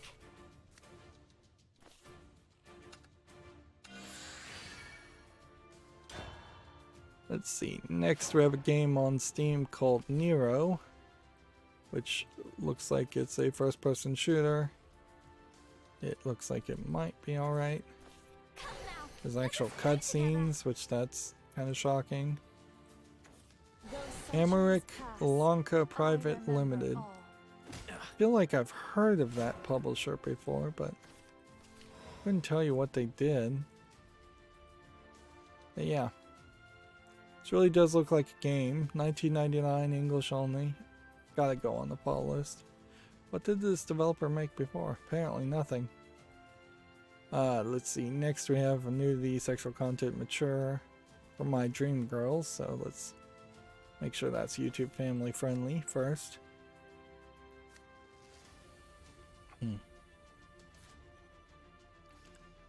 This. The uncharted desert awaits. And then this. You doing this?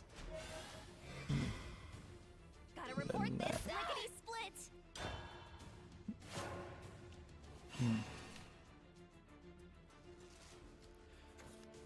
Some of the pictures are blurred, but otherwise it's pretty YouTube family friendly. And looking at the blurry pictures, it does look like this is really just a collection of anime girls that they found somewhere. Maybe they licensed it properly, maybe they didn't, to make jigsaw puzzles after. Just your standard jigsaw puzzle fare, selling for 74 cents. Allegedly full audio in all languages that it supports, and allegedly supporting all those languages. Like, when you get down to like some of the games that are actually well received as far as adult content, and you start to see these suggestions, there's just a huge gap in the difference as far as what people actually are playing and actually wanting. Subverse is a pretty big different game in general, but compared to these low effort jigsaw puzzle games, like I'm sorry, for lack of a better term, perverts looking for lewd anime girl pictures are not interested in doing jigsaw puzzles. And jigsaw puzzle fans in general are not interested in seeing anime girl pictures or cat pictures or dog pictures. They want generally nice artistic pictures, usually of landscapes. Let's see. You wouldn't report this This. lickety split. The hunt has only begun. So yeah, that's definitely a no. Here we have a game on Steam called Merge Chess, which seems to be it's not really chess at all. It's just that 2048 game where you just put the two pieces together to make copies. The only difference is because you're limiting yourself to the 12 or 13 pieces that are available on the chessboard, and honestly, you're probably limiting yourself closer to 5 pieces, 6 pieces, I guess. See, pawns, knights, bishops, queen, king, rook. Yeah, that's 6 pieces. Yeah, that means you're not even getting. You're getting 2 to the power of 6, which is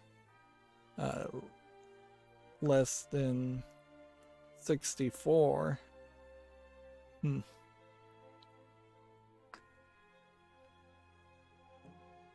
Yeah, that 2 to the power of 6 is 64, so you're getting considerably lower as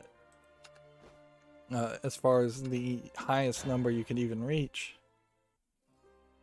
So it's just a bad idea in general.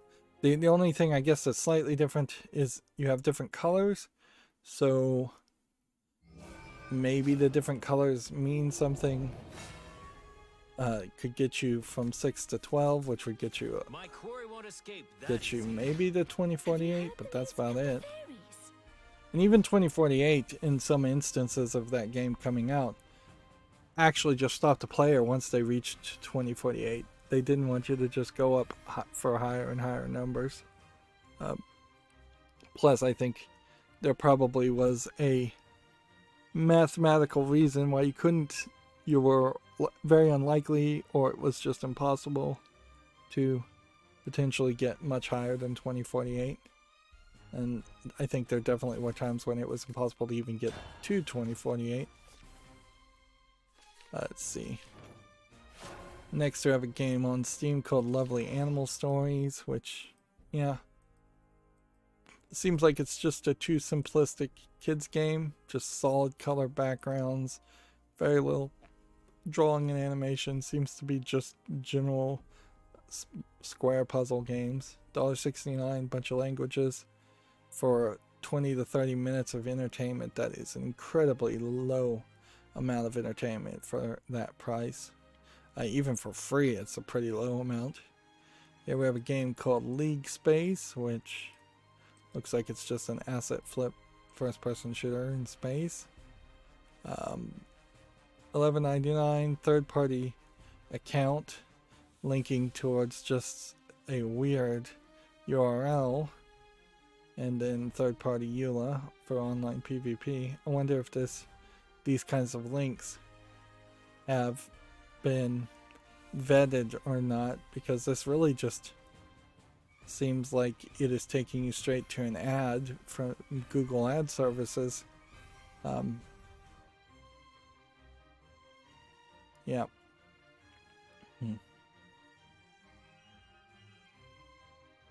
That does not look like an actual game.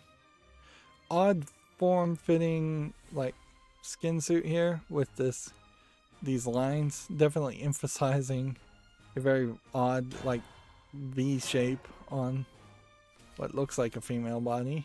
Maybe not. How about a prank? It shows how in fashion in particular this, well, they're saying this is Jefferson. This is not a good way. Vertical lines or V-shaped lines. It's probably not going to be a good decision fashion-wise.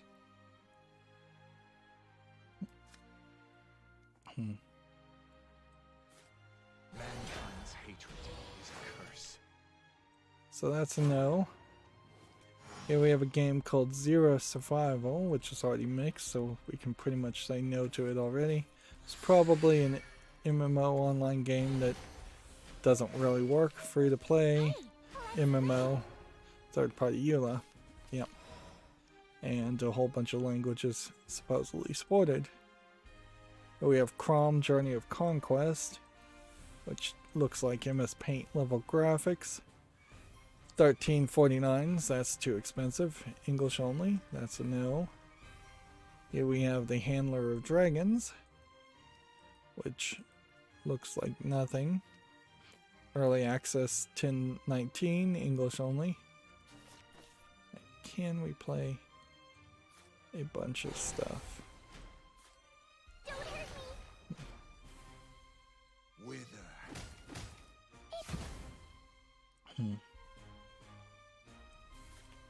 Hey, let's play.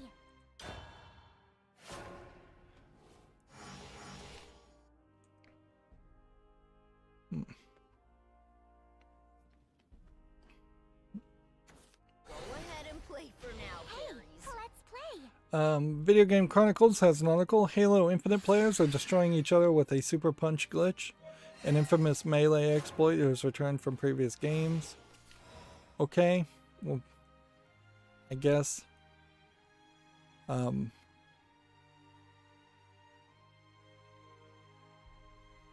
guess there's maybe some way you can smash the melee button to do a lot of melee damage. Or otherwise glitch it. That'd be my assumption that as to how all that would work. The forest abandoned me. Stay away. I think you owe me an apology. There we go. Wither.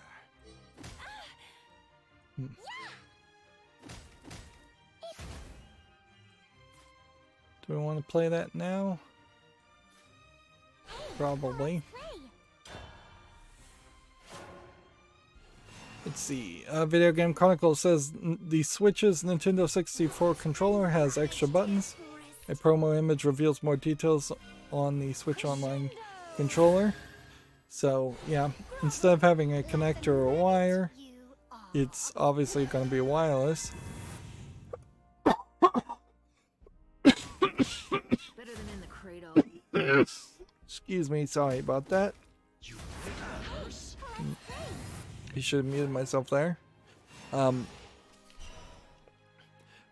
the look of it, it seems like there's 4 LED indicators that say you could connect 4 of these to the Switch, which makes sense. One of the things about the Bluetooth update that they just came out with seems to be the case that it actually is Already a proper lady.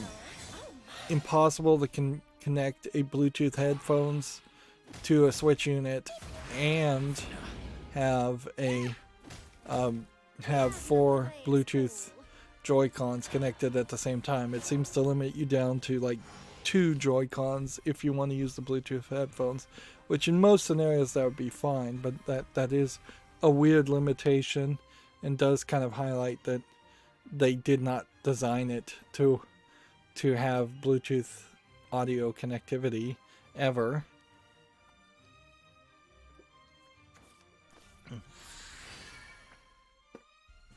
Mankind's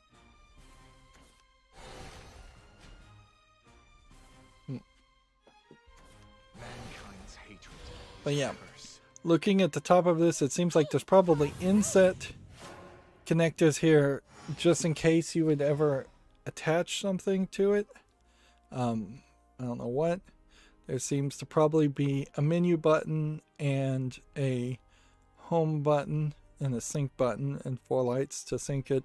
And then there's a Z right button way at the top here. And this looks like a USB connectivity for charging it, USB-C, and this may very well be a microphone for like Hey You Pikachu at some point. Or it might be a reset hole.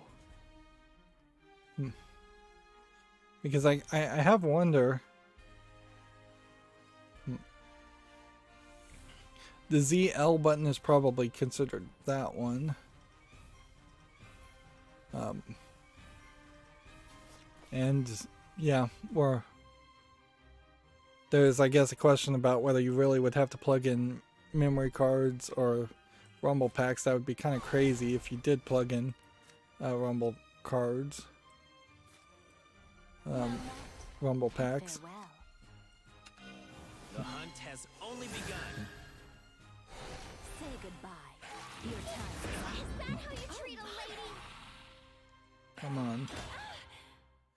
Barely made that in time.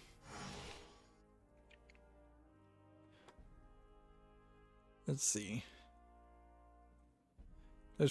They're saying that the Genesis are also going to have buttons added.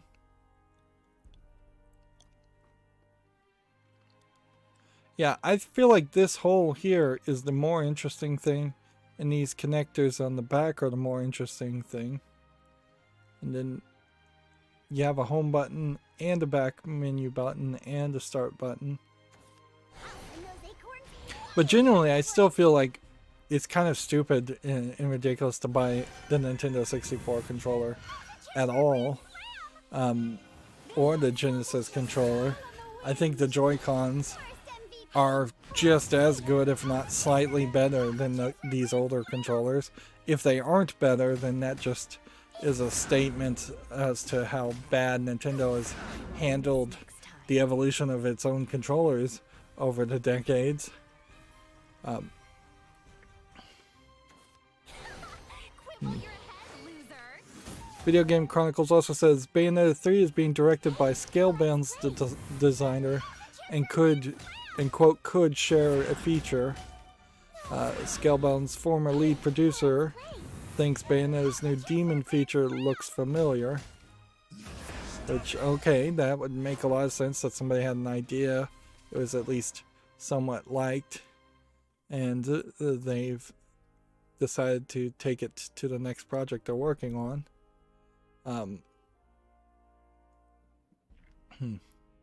Scalebound was announced too early and then very publicly canceled by Microsoft. So that may have actually hurt Microsoft's interactions with Japanese companies more than they expected it I to. won't let you get away.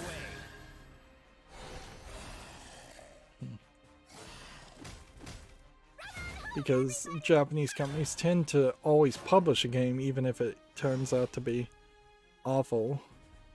And once they commit to something, they actually do put out something close to a finished product.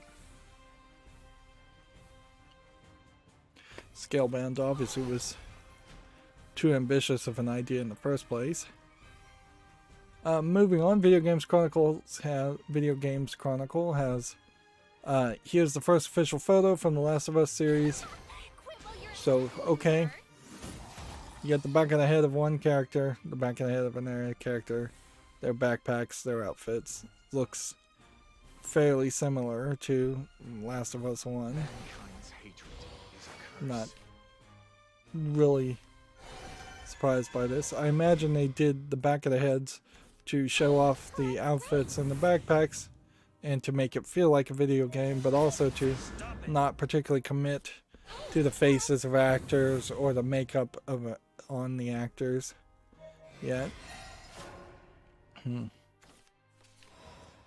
But I'm not expecting any kind of like bait and switch where it turns out the people announced to be the actors turn out to not be the actors, and in the first episode you're actually following a completely different group of people.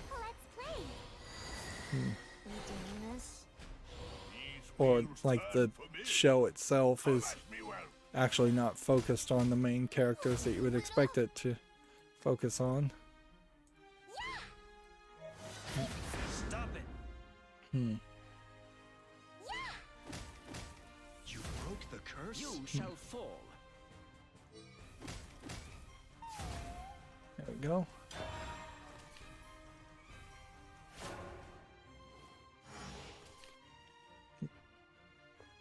Video Games Chronicle says October's PlayStation Plus games have reportedly been revealed early.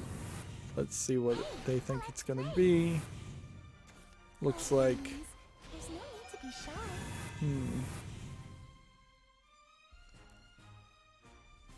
October's free listings will be Hell Let Loose for the PlayStation 5, Mortal Kombat X for the PS4, and PGA Tour 2K21 for the PS4.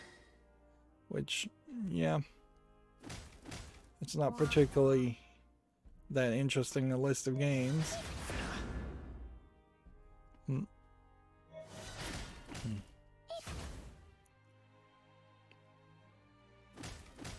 The word escaped me. Stop it. There goes me wheel. Looks like I'm gonna lose here once again.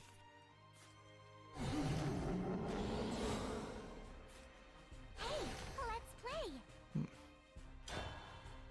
Video Game Chronicle says data mine reveals that Halo Infinite is full of memes. Fan uncovers emblems, weapon charms, armor FX, and more from the technical preview.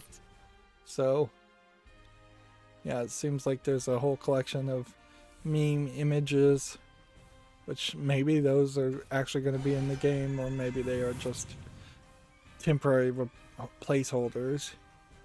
I wouldn't be surprised if they were just temporary placeholder images for content that won't be available until the actual game is out.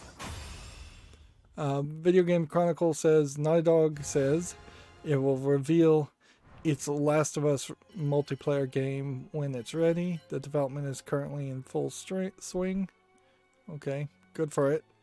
I don't really see a reason to go any further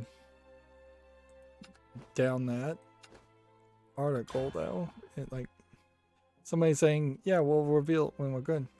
Looks like Gematsu has changed its website appearance, and so the ads are somewhat back.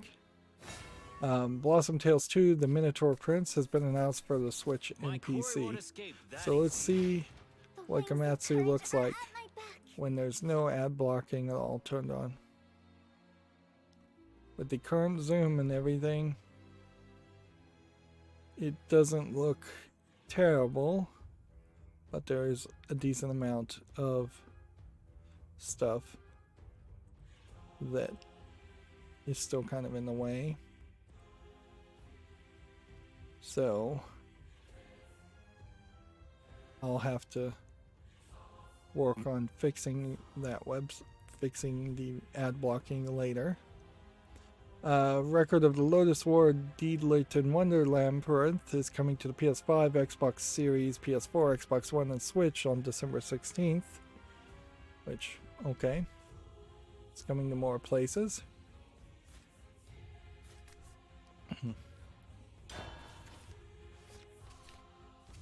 Let's see.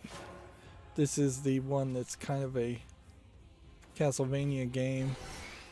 And honestly, I wonder if the re-release of Castlevania games as a collection were inspired or counter-programmed, as it were, to fight against this game more than anything else.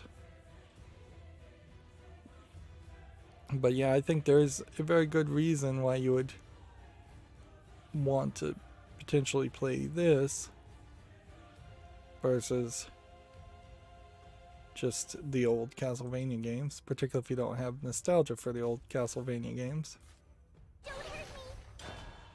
See, next we have a Chinese game that looks like a cell phone port of some kind of Chinese horror game.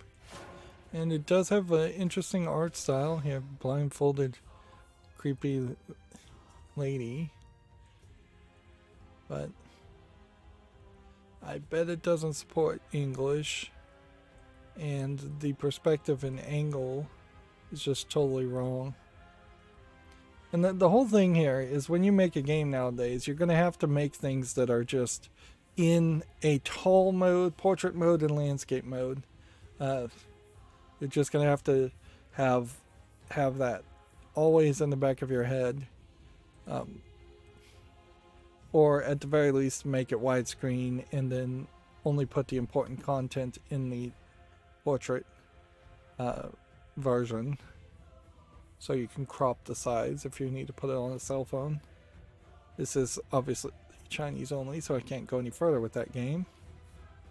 Here we have a game called Peach's Pirate, which looks like it's just a Peach Leaf Pirates is what it's called. Yeah. Looks too pixely. Looks like it's just a Stardew Valley clone. English only. Coming soon. Don't hurt me. Stay away. Here we have a game on Steam called Friends of Little Yes, which looks like it's just a platformer, free to play, English only. Check it out if you're interested. Here we have a game called Memories of Loneliness, which, yeah, it's $5.99, English only. Looks to just be a walking simulator horror game, for lack of a better term. Does not seem like there's actual gameplay here. I saw some gameplay of that game, Tormented Souls, and it definitely plays and looks a lot like the original Resident Evil game. Which, that might work. It might not.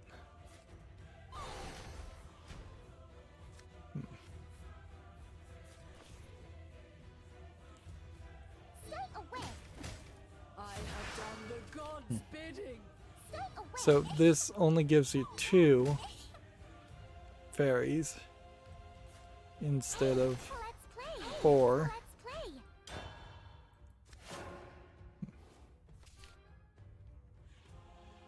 Here we have a game on Steam called Lousy, which doesn't look like anything. Tail and ran. Some kind of weird puzzle game with very weird visuals. 99 cents English and Russian. That's a no. Here I have a game called Try to Catch Up, which looks like a very simplistic puzzle, a platforming game, not puzzler. Single player, English only, $4.79. That's way too expensive. Here we have Human Madness, which just looks like a first-person shooter asset flip game, if I was to guess. Early access, $9.59. English, allegedly full audio. Single player with online PvP. And it's tagged as a battle royale. Multiplayer survival game. Yeah, that's a no for me. GameDeveloper.com says Good Old Games has warned users over review bombing after a Hitman sparks DRM morale. I guess that's the word you would use as row. Stay away. I'll be back for Oh, round so 2. 2 of these would mean you can use it twice. Okay. 1, 2.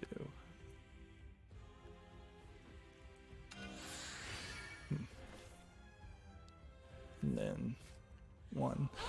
Let's play.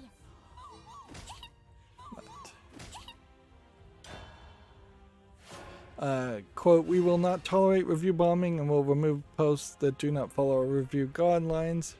And see, yep, this feels like this is the next step of the idea of the concept of review bombing being really a thing that anybody should be concerned with, and with the idea that any game developer can potentially accuse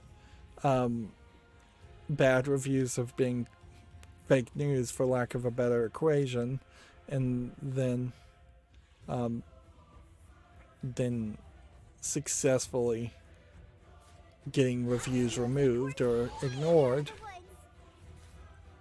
Like, it is 100% within the norm for reviews of products to be fairly disgruntled and crazy.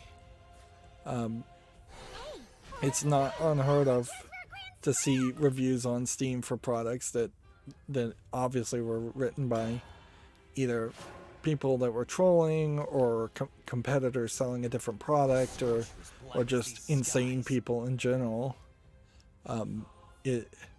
Caveat emporium, buyer beware, really does not work if all of a sudden the seller can can control the narrative even more than they already do.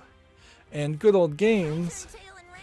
has always been on the idea of no DRM, and kind of like no DRM, open source or free use of the products you purchase, actual ownership of the products, and not really, but it's very weird to all of a sudden have Good Old Games say be on the side of DRM.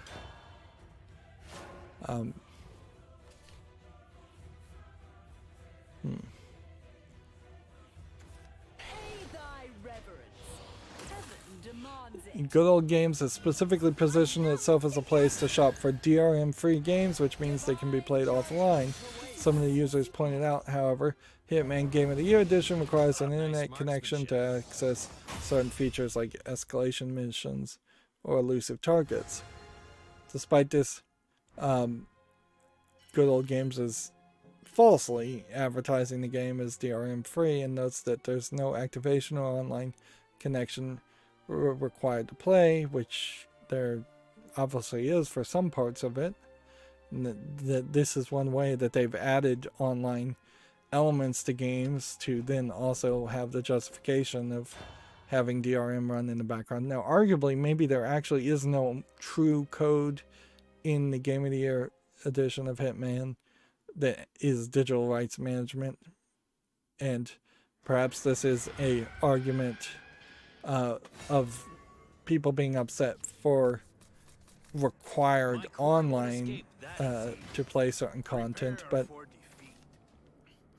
it almost certainly is not that case, because at the core of it, almost certainly no game server is going to just allow you to connect without verifying that you're using a proper and secured and hopefully encrypted connection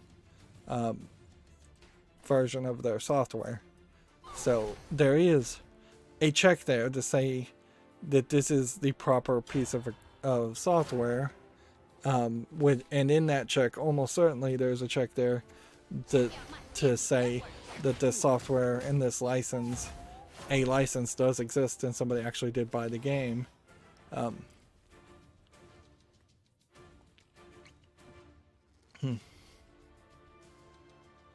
In the sense that there almost certainly is a check to say stop people from playing a cracked version of their game online. Quibble your head, loser. It wasn't good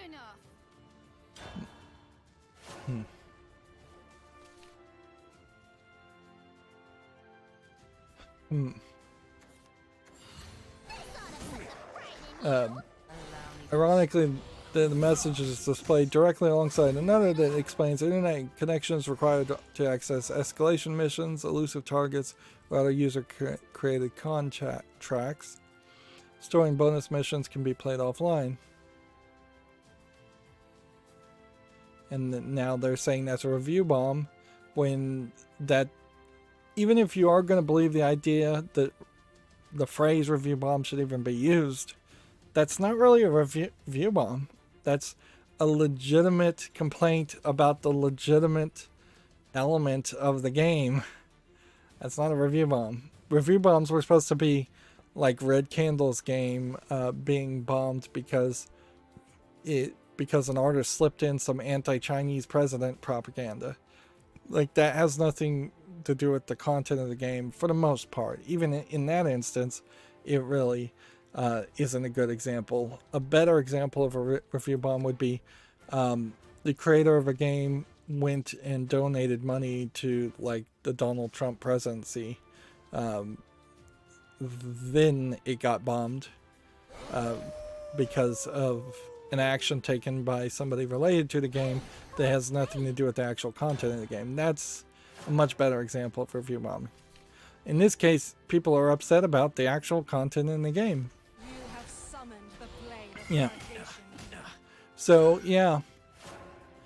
Review bombing at this point has just become the next buzz phrase that for lack of a better word, social justice warriors, or just people who are looking to look like they're smarter than they really are, are using. You want to hunt? Be my guest. And See you in when any of these buzz phrases start coming up, It has only begun. it's gotten down to the point where you should just roll your eyes and not listen to people who use those kinds of phrases, because it's just unacceptably ridiculous. I guess you hit this, My melody set your wings free. then you hit that, and then you hit that.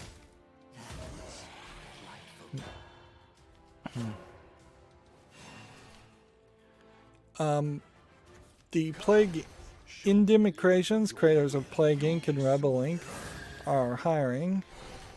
So we're looking for game designer, junior games designer, producer, senior producer, programmer, and junior programmer.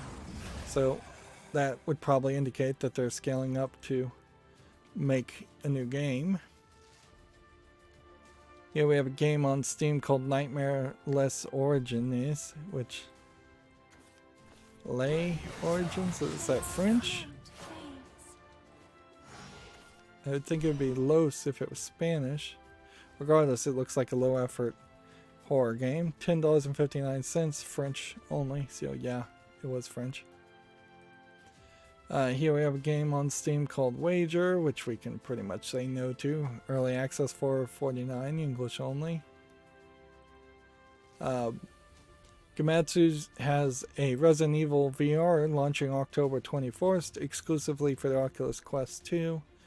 One would only hope that this RE4 for the Oculus Quest is getting released in a rush fashion, kind of, so that we can be that much closer towards the true Resident Evil 4 remake that we're all hoping for, or remaster. I'm not sure if we really want more of a remake or a remaster. Otherwise, this feels like they are falling back to old habits, Capcom, and re-releasing Resident Evil 4 yet again for the 20th time, and teasing or delaying the idea that it ever would actually get a proper remake or re-release. And so our pact is forged. Here we have a game on Steam called Festival Tycoon, which just looks like a festival management game. Early access $9.99, English, German, Spain, Spanish. Let's see. PlayStation Blog has Horizon Forbidden West involving Alloy. Seems like what they've come back and done after the kind of ridiculous pushback that a lot of people did for against people complaining about the way Alloy looked in the first presentation of her and the first announcement and pictures of her, making her look very swollen and, for lack of a better term, masculine.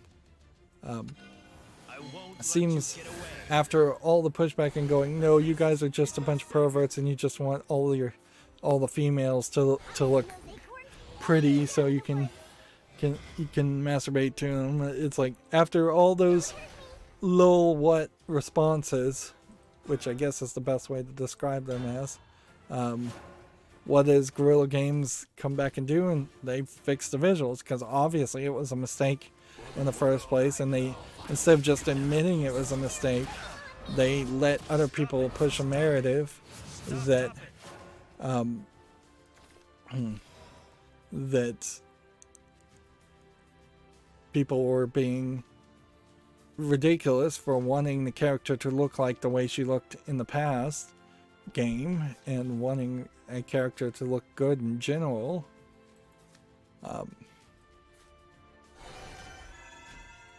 And there are paranoid theories that I'm not sure I 100% believe that there might be actual pushes amongst SJW game developers to have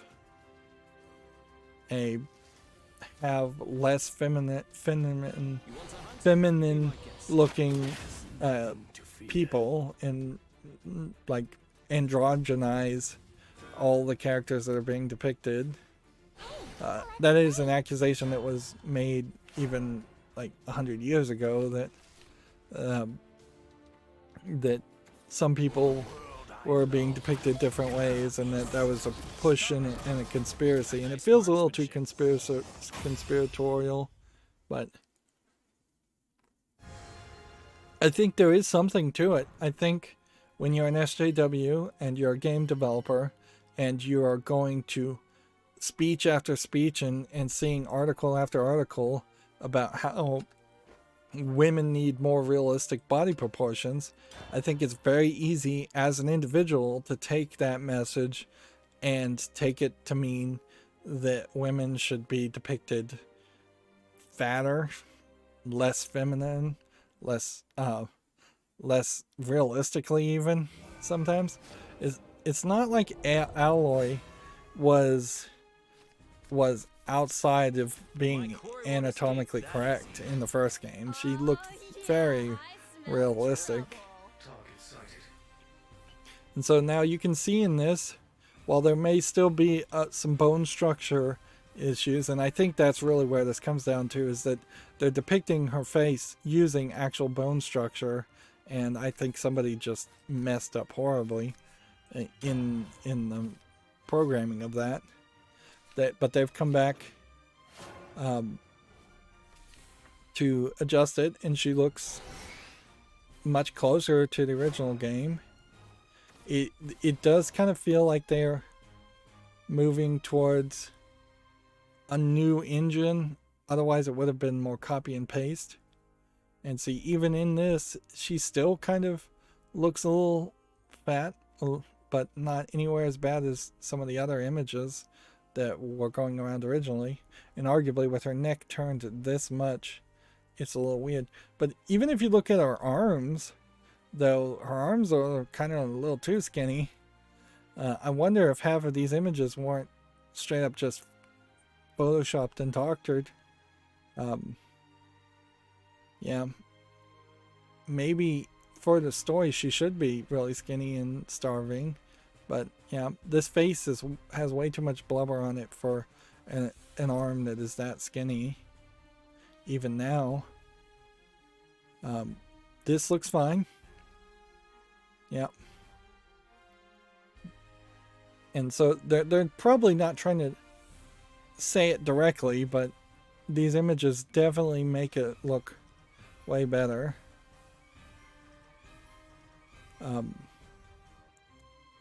If anything, I think, though, if they're still going with kind of a somewhat plump face, and it's not really even fat, it's just a little plump, I think they need to try to get the BMI a little bit closer on the arms, and probably legs.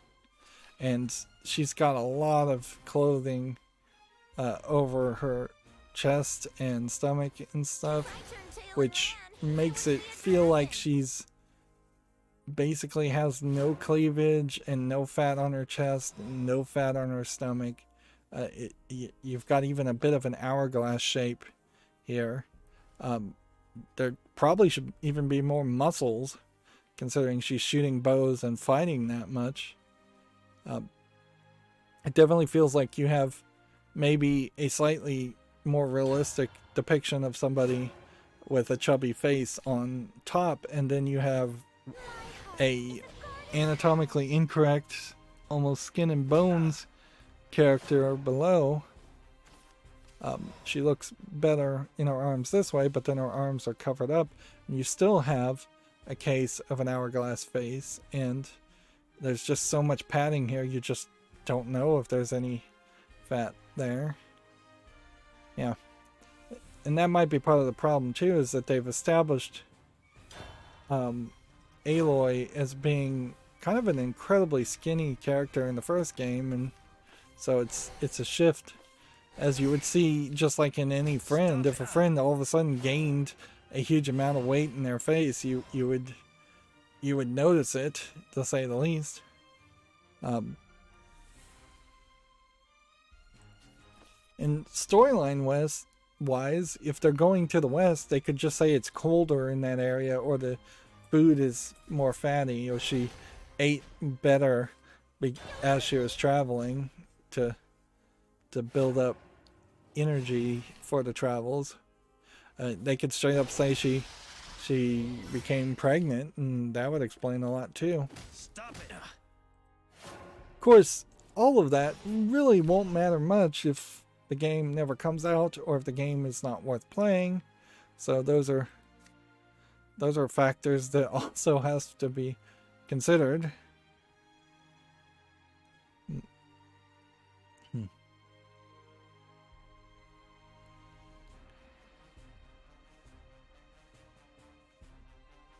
See if we can play this.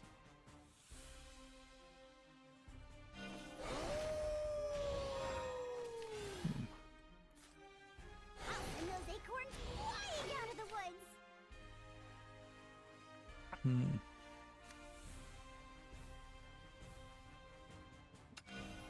The hunt has only begun. Forest MVP. Hey, Let's see. a chance for a grand slam. Home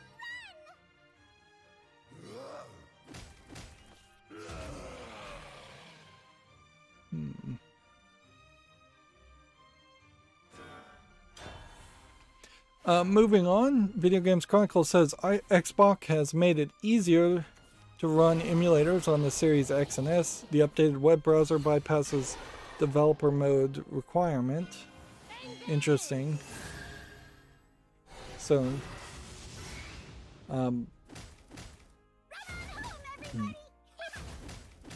these would be browser-based versions of emulators, which probably run, relatively speaking, slower than native-based ones. I'll get it right this time. Okay. I won't let you get away. Let you go. I'll be back for round Why is two. this so hard?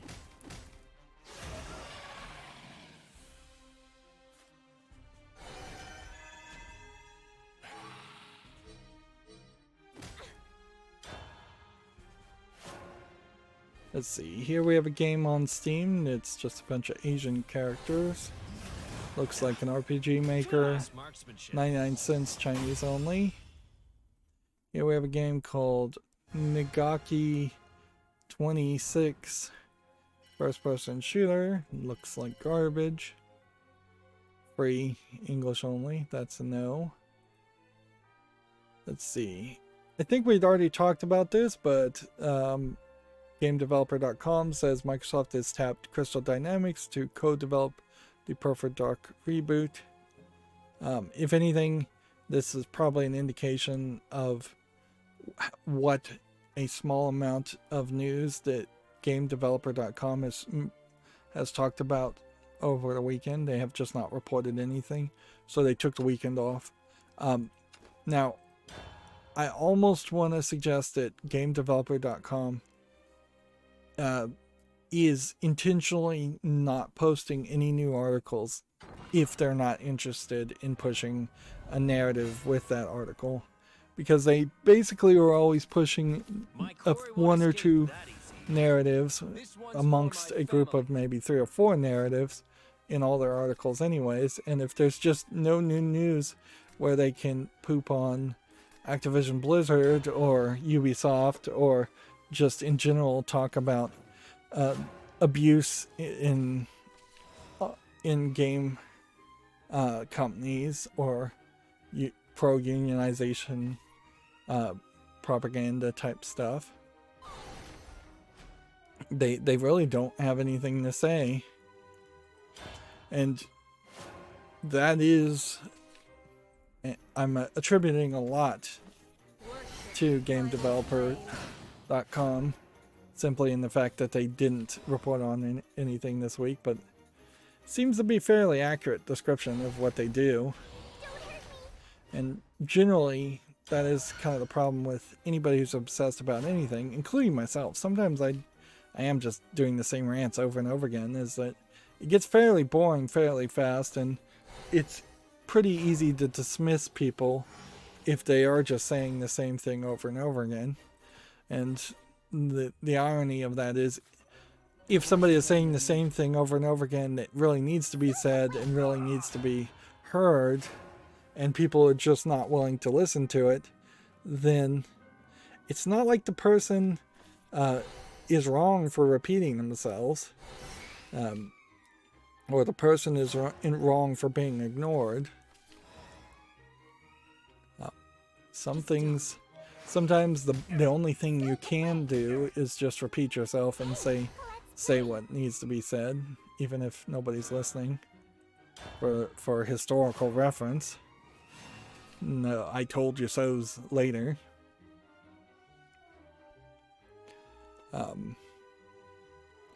Moving on, we have a game on Steam called Solo Royale, which just looks like an asset flip garbage game. Early access, $4.49, English only. Video Game Chronicles has an interesting article here. Gorilla says Horizon Forbidden West will offer, quote, an equally immersive experience on the PS4 and PS5. Studio also discusses how Alloy evolved since Horizon Zero Dawn. I don't like that idea, generally. I think you should have a more immersive and better experience with the PlayStation 5. If anything, all they're really telling you is that this was a game made for the PS4, and it's going to look like PS4 level graphics and content, and the PlayStation 5 version of it is not going to improve your experience.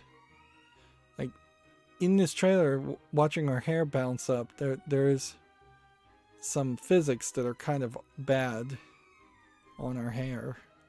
It seems like it's not as natural as it can be. See, that was probably the old trailer that was being depicted there.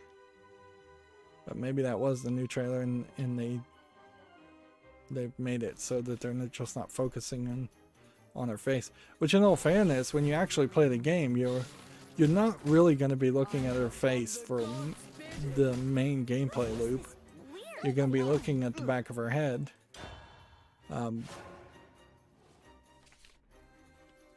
Which, yeah.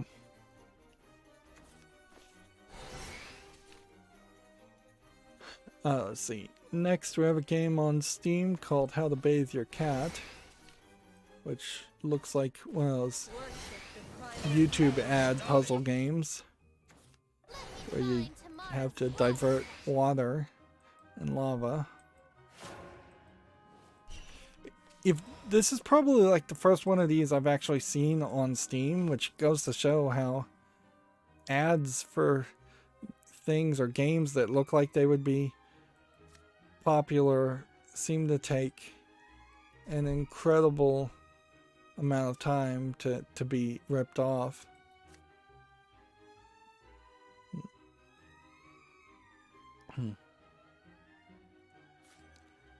Because, yeah, these kinds of ads had been coming out for like nearly a year and a half ago. Generally, though, this is mostly a black background and just emptiness, so it's not a game worth really considering. 79 cents, English, allegedly full audio. Here we have a game called Go Home, Mr. Fisk, which doesn't look like anything of interest.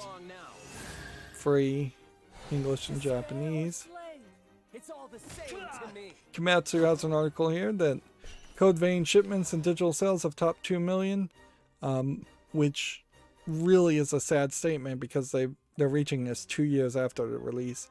Code Vein was supposed to be the next Dark Souls. It was designed to be the next Dark Souls game, but it was too anime and had too much of a vampire focused story, and it was completely ignored by Western video game journalism. So yeah,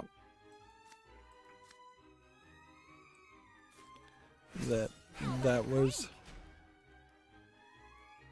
what happened to end up putting the whole Code Vein game not really covered or played by many people. And yeah, at some point I may get around to playing Code Vein, but I'm not sure there is even enough relevancy because the damage has been done. It should be 2 years into the game, closer to 3 or 4 million units sold, not 2 million. Meanwhile, other Japanese games, JRPG games, have come and gone, such as that are more relevant and more worth a play through.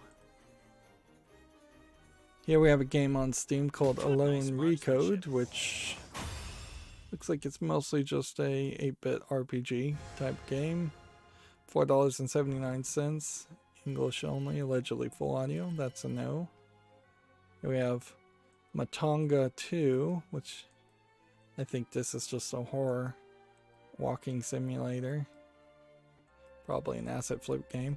Also, I feel like Matanga 1 came out just a couple of weeks ago, and it's another example of just people flooding the storefronts.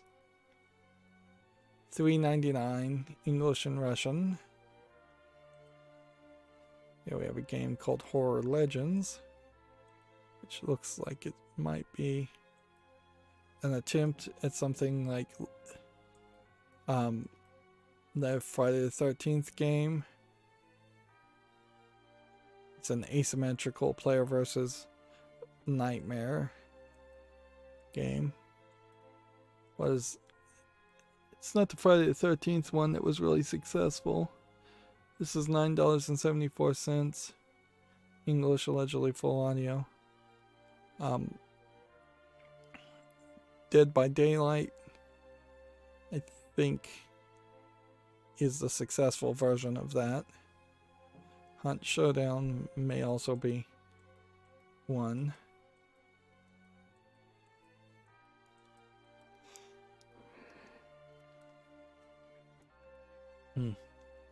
I desperately need to get around to playing Resident Evil 7.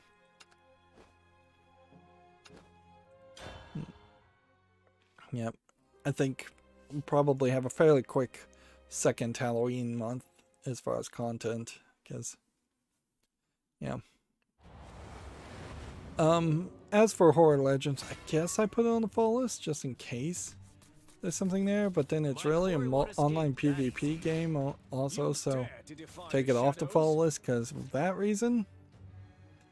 But check it out if it interests you, I suppose. And I guess the real question here is, consider if it interests you a month after October happens, because that would be the real question.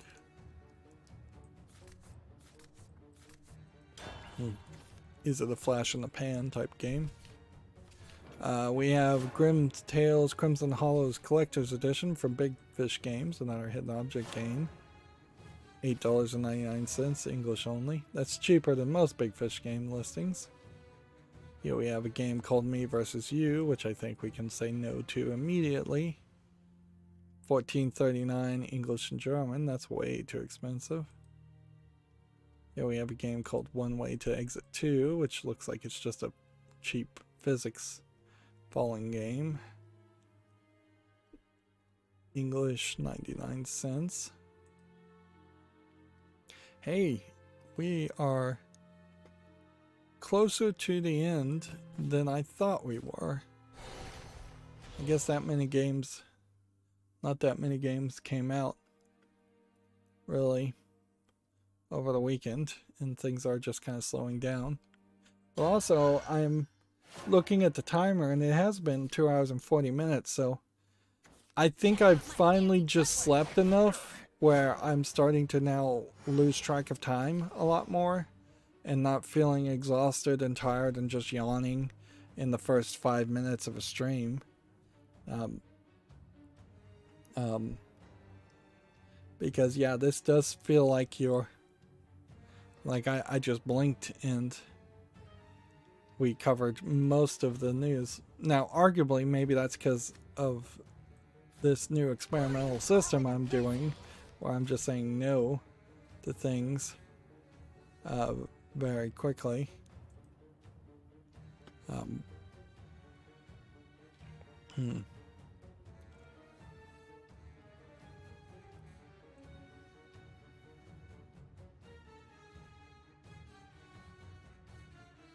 But yeah, so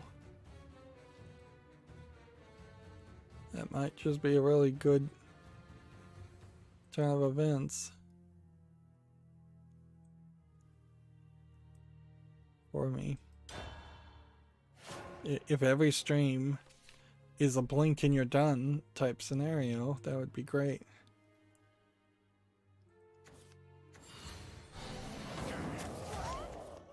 So we have like 3 more pieces of news. Life is Strange Remastered Collection launches February 1st, 2022 for the PC, PS4, Switch, and Xbox One, according to Gematsu. Kerbal Space Program Enhanced Edition for the PS5 and Xbox Series is now available, according to Gematsu. And the Art of Rally for PS5 and PS4 launches October 6th, which maybe there's more of a game there than I thought there was. It looks like I'm up. I guess theoretically I should do the single player content on Shadowverse, and maybe I'll do that but off screen, but I don't think so. I think I'll just make other content instead. Here's Art of Rally. It is overwhelmingly positive in the last 30 days and very positive overall. Guess there's just enough of a reason here to put it on the wish list. Just skip the fall list completely. Here we have a game on Steam called Fatal Error, which looks like nothing. $8.99 English, allegedly full audio. Here we have a game called Super Chicken Jumper, which looks like it's kind of a joke game. Just doesn't look particularly interesting. $4.99 English, Portuguese, Brazil. Here we have a game called Slayers Inc., which looks like a top-down hack and slash game, but too zoomed out and the graphics kind of look bad. $9.99 English only. This will probably be our last game for today. The forest abandoned me. Quit while you're ahead, loser. Here we have a game called Magic Time on Steam, which just looks like a generic platformer. $5.99 English only. I think that's a no. Allow me to bestow. Here we have a game called Meow and Dash, which looks like you're a cat bouncing balls all around. In the cradle. And different balls touch different colors. It's probably player versus player. $4.99. Split screen PvP, otherwise just single player. They want $4.49. English, allegedly full audio. I don't think there really is much of a game here. Yeah, it feels like this is also one of these games that controls with the mouse more than anything else. And those types of games tend to not really work. Don't forget to snag the merch. They don't control particularly well. Here we have a game called Teacup, which Check out my fancy seems like it is a very basic story slash puzzle game, kind of adventure game. Kind of kid friendly would be my guess. $9.99, bunch of languages. I'll put this on the follow list because this does look unique. It might not be relevant and it might not be that good, but I need some player feedback to figure that out. Here we have a game called Flisty Fuffs, which I assume would just be cats fighting each other. Which at a certain point, aren't you just then dog fighting? Making a dog fighting simulator? Yeah, I don't know if I really would appreciate playing a game like that. Like, it looks too realistic. Or a depiction of real world cats fighting each other, which they do a lot of that from what I've seen. But that doesn't inherently mean that I want to play a game that simulates that.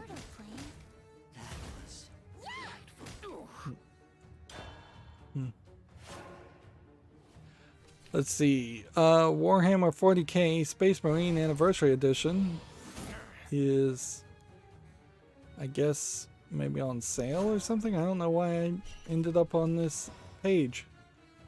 I guess it's on sale for $20.39, and at some point I owned it. I wonder if it was free. I'm not sure I'd ever actually get around to playing any of the Warhammer 40k games because the vast majority of them suck. This is like kind of the only one that people seem to like.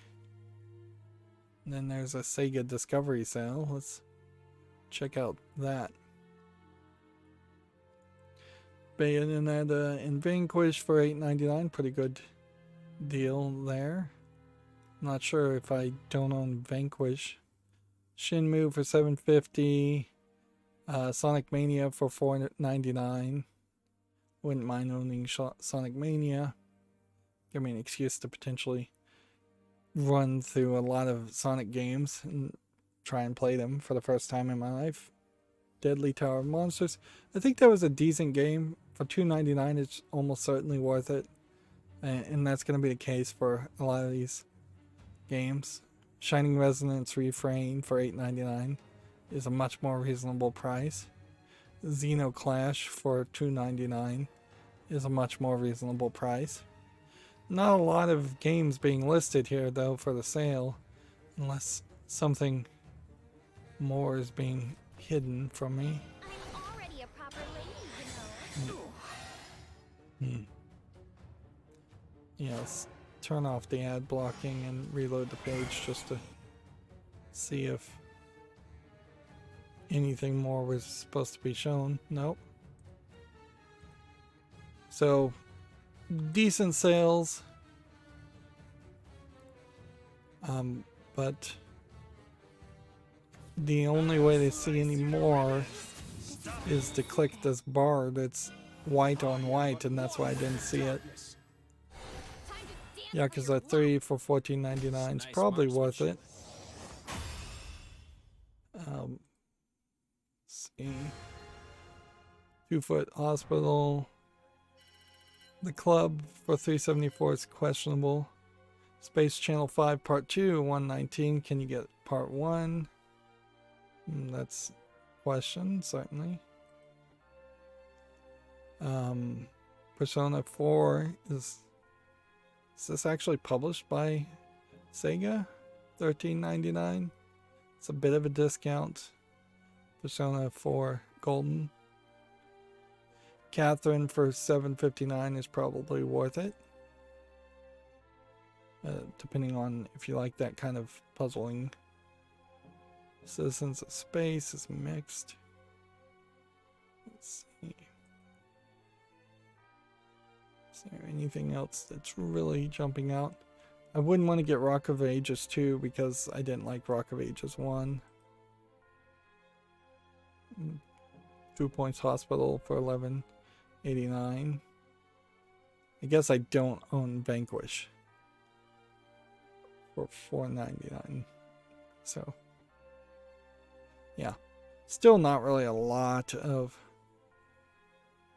not a lot of games being promoted here. But this is probably the closest and best time that you would have Japanese games or Sega games in particular promoted, as the Tokyo Game Show is about to happen. I did not get a single victory today, which I guess I should have halfway through this just started playing unranked.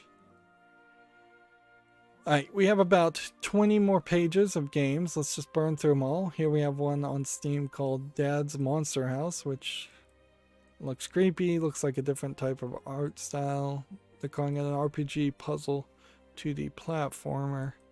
It kind of feels more like a point and click adventure game to me. Yeah. $2.99. Bunch of languages. We'll put that on the follow list. Here we have a game called Find Match Icons, which I think we can immediately dismiss. $5.99 English only.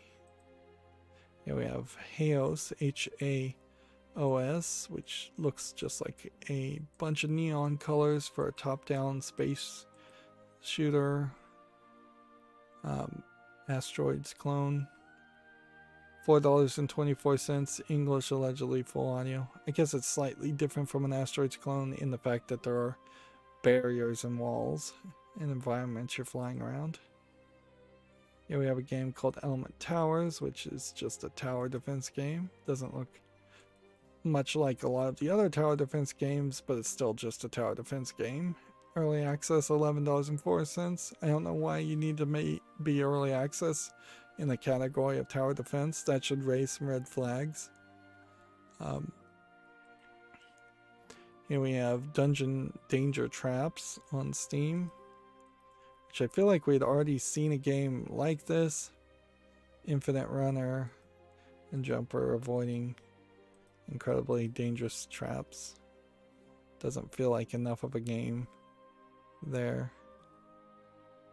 $2.59 English only. Yeah.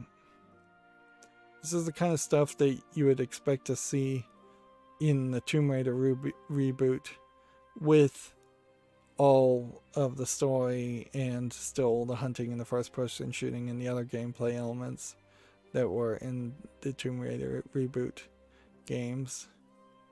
And if anything, particularly the first Tomb Raider reboot game, that there really wasn't any deadly traps or puzzles or anything. As a standalone experience, though, this is nothing. Here we have a game called Rhythm of the Universe Ionia, which looks like it's some kind of VR game for all ages, but it's mixed already. Which sucks because this actually looks interesting and feels like it actually has real polish. Now, at a certain point, I wonder if this game wouldn't have just been better as a regular game, and maybe that would have been something that solved the complaints on it. $14.99 English full audio.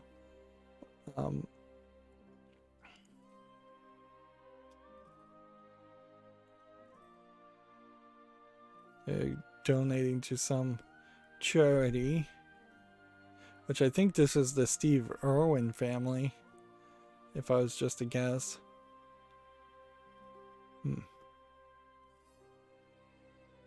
But maybe not. So all it did was keep crashing. Let's see what the negative reviews say otherwise.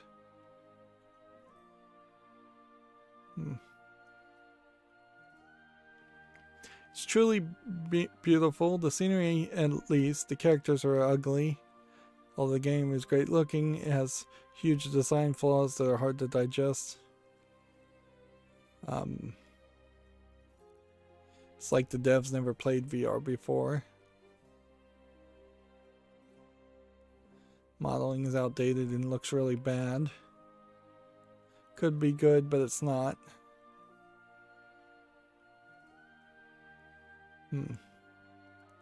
So we got bugs. We have it's crashing. We have it's ugly. Just kind of a whole mess. And arguably it seems like they're focusing heavily on yeah, that is the Steve Irwin family. Seems like they're focusing heavily on advertising this as a charitable endeavor instead of a good experience.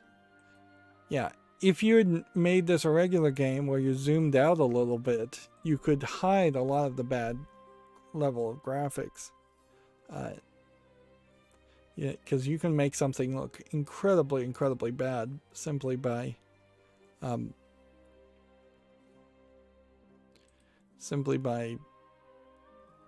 zooming in too much on it. I'm gonna put this one on the follow list though, because this looks so much like a real game versus so many fake VR games that I'm hoping maybe there's a patch and or maybe it just gets more reviews and more people like it, and there was just some a lot of negative reviews to start with. Let's see, next we have a game on Steam called Cyberdad, which looks like it's a top-down twin-stick shooter. I don't think there's enough of a game here. It's free to play, but it's from Digipin. English only. So this is a student project. Is it a student project I want to talk about? Sure, I'll put it on the wish list because it's a student project and only because of that. Here we have ActRaiser Renaissance, which I think we'd already talked about this game. We can see now it's rated very positively, so I think at this point we can just jump straight to the wish list on it. This is a weird city builder / action RPG, so it combines several different gameplay mechanics, and I'm really interested to see how that actually plays. Here we have the Castlevania Advanced Collection, which is rated very positively, so we can just go ahead and put that on the wish list too. $19.99 English and Japanese. We did actually manage to put 3 or 4 games on the wish list today, so it wasn't just all bad games, although we are still very heavily leaning towards most games being bad. Here we have another one of these G-mode Japanese games coming out. $7.19 discounted. G-mode $39. It does look like they're converting it from whatever square ratio cell phones that they were putting it on to stretching it out now to a widescreen, so maybe they're getting better at the porting and emulation of it. Here we have a game called Magical Girl Noble Rose, which this looks like it probably has an 18+ patch at the rate of the way these poses are going. Yeah, this definitely does not look like this is a game that has anything to offer unless you're looking at the nude version of it. It's $15.99 English, Japanese, and Chinese.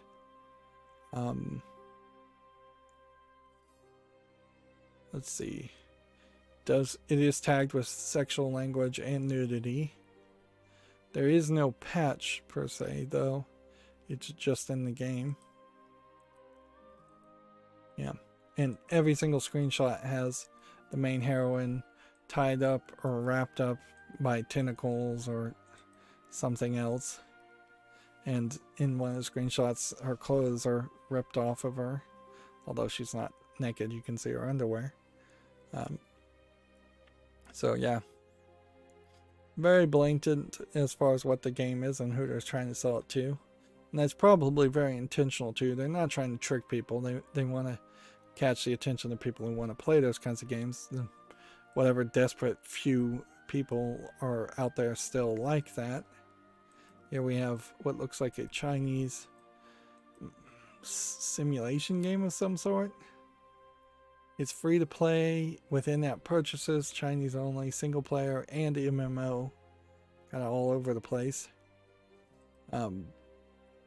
Here we have a game on Steam called Bullet Wave, which is obviously just an asset flip first-person shooter. 74 cents, English, allegedly full audio. Here we have another sexual content. So I guess the timer is definitely reset at this point as far as games with sexual content in them. Although maybe it's been a while since we've seen a game with sexual content and a character in a school outfit, which that was the point that seemed to cause problems as far as listing games on Steam, is that if you had a high school Japanese student who was potentially in college or high school and over 18 years old, or even maybe over the age of consent in Japan, which sometimes is like 16, and sometimes in the United States it's been like 16 too, so that Steam and Valve seem to not want school outfits. And I guess we haven't directly seen any school outfits. But we also haven't heard any complaints of people not being allowed to publish their games, so maybe they finally just decided to stop making games like that. This game, 4-Color Jump, is another game that seems to just... It's just a jumping game with scenes of nudity for no real reason. It's $1.99, English, Chinese, Japanese. And then there's some kind of free DLC, which this may be the 18 plus patch, or maybe something else. Next we have Far Rock Dodgeball, which, there might be a game here.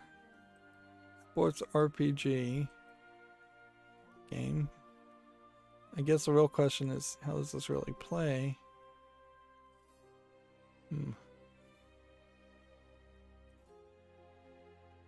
Yeah, I don't know if this is maybe playing to stereotypes, or maybe this is just playing true to life. Going around New York, doing a whole bunch of dodgeball games and having kind of funny effects. It looks like there might be a real game here. $8.99, English full audio. I'm going to put that on the follow list. Next we have a game called Hack or Die, which I think there's already been a game on Steam called Hack or Die. It definitely looks like it's just a frustration platforming game. Precision platformer, $12.59, English only. I'm going to say no to that. Not my type of game. Here we have Remy Raccoon and the Last Temple, which the Lost Temple looks like garbage. $5.09, English only. And here we have yet another game with sexual content. They're all getting released on Mondays for some reason. Usually they wait till Friday. Maybe this is because they're trying to get out of the way of the Tokyo Game Show announcements. That could be it. And while this is marked as having sexual content and being a dating sim and an RPG, I can't really tell what it is. I do see RPG elements in it. That's all I can see, though. It's $4.49 and it's Chinese only, so there's a question in that, how much content really would be there. Here we have a game on Steam called Black Forest, which, yeah, just looks like a simulation survival game, free to play, English only. That's too cheap for that type of game, but check it out if you're interested. We have the Addams Family Mansion Mayhem, based off the Addams Family animated movie, which they're making a sequel to, which, not a terrible thought, but this is kind of a great example of copyright, though. The only reason why there was an Addams Family movie is because the rights holder of the Addams Family did not want it to go into public domain and did not want to lose the rights that it may have contractually signed away earned in a pay or play style contract where you pay or play is the wrong phrase. It would be use it or lose it style contract where you own the rights to a movie for say 10 years. If you don't put out any new movie in that series or TV in that license in 10 years, then the rights revert back to the original rights holder. And so obviously nobody wants that to happen, so they will make something new. But otherwise there's no reason why the Addams Family would exist. It totally should have disappeared. It probably shouldn't have existed in the first place. It was basically created on the creativity / fetish of whoever originally created the Addams Family, because it doesn't have a natural reason to exist. The idea of a gothic family of creepy people is far too unique a thing to just naturally appear. Whereas, say, your standard police procedural TV show obviously is such a basic idea. Obviously there's going to be a bunch of those, and more movies and TV are pandering towards the obvious basic concepts, the tropes that have already been well established.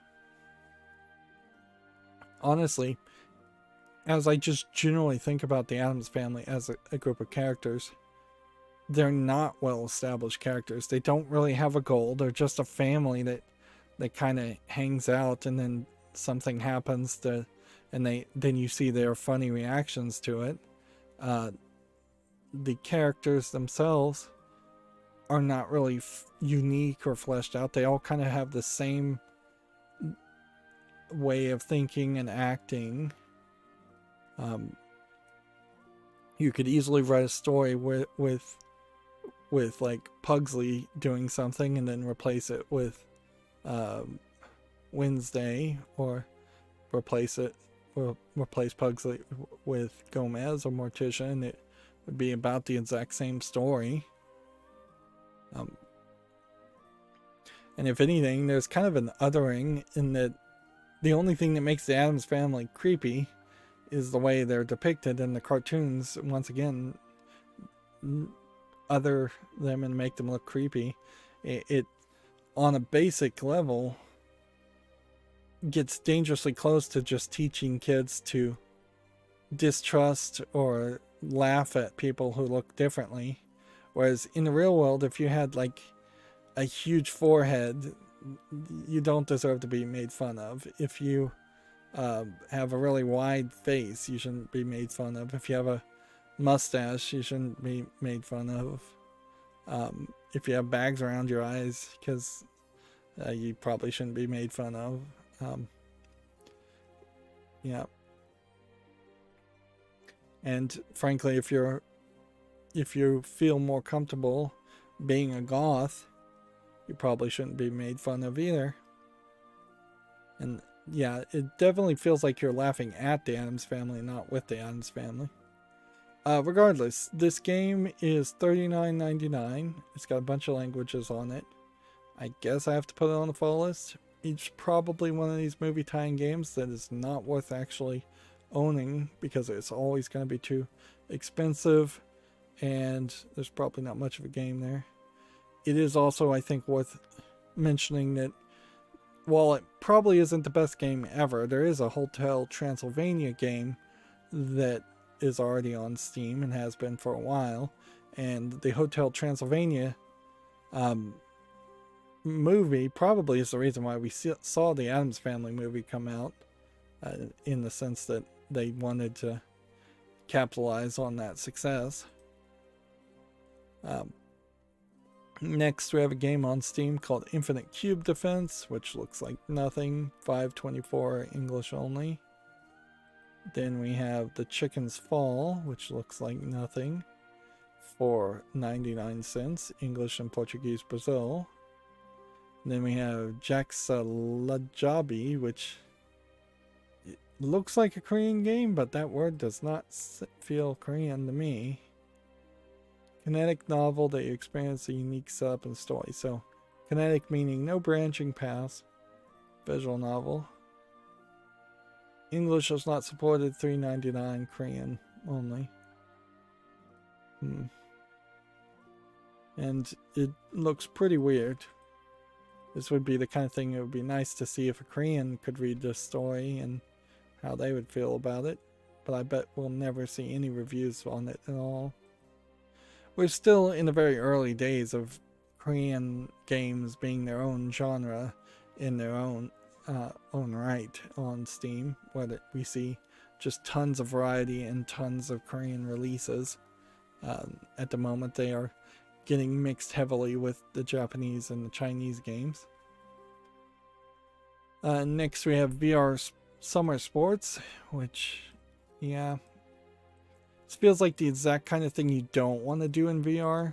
Have people potentially flailing around, pretending to swim, pretending to run, getting tricked subconsciously into running into a wall or jumping over hurdles. This feels like a great way to hurt yourself. $9.99, single player only. Also, I guess this is just really late to the Olympics in general as far as a game. Here we have a game on Steam called Ninja Rise of a Hero, which I'm thinking no, but I want to say yes. So let's see a little bit of gameplay. It's clearly a mobile phone port, but could there be enough game here to convince me to want to play it? No, they can't even record their videos correctly.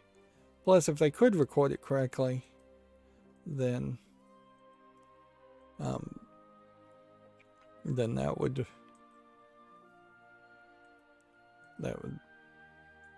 be maybe an option, but nah. This has to be a no. $2.99, bunch of languages. Here we have a game called Power Not 2, which they're calling an action roguelike. It kind of looks like a Metroidvania game. And in a funny way, this is an NES looking game, but you've just got so much going on the screen, it actually feels like there might be a game here. Retro tough style platformer, use a variety of weapons. $2.54, English only. See if we can see some gameplay to understand. Like, normally I would say no to this, just obviously, but there's something about this and then the amount of polish on it that makes me want to say maybe. See if this guy has made a Power Not 1. He made a game called Power Not Vanguard, which is a black and white game and has 6 reviews from 2017. And so now, 4 years later, he's brought it to the color era.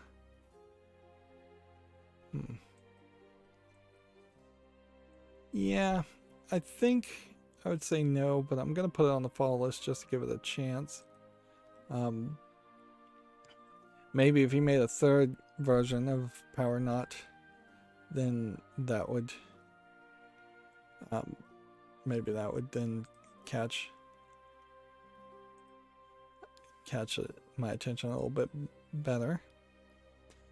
And then we have a game on Steam called Pawn Brain, which is apparently a card-based, chess-based movement. Seems to be kind of all over the place, but I love the bloody heavy metal visuals here.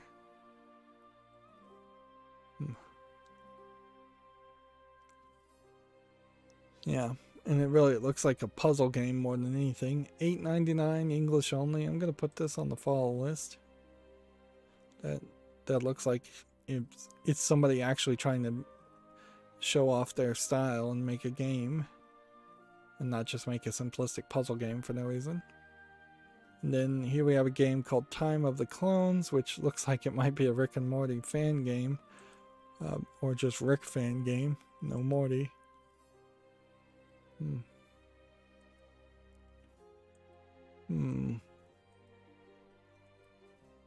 I don't know if there's good reason to dismiss this. Like, we've seen other games like this where you have like echoes of yourself.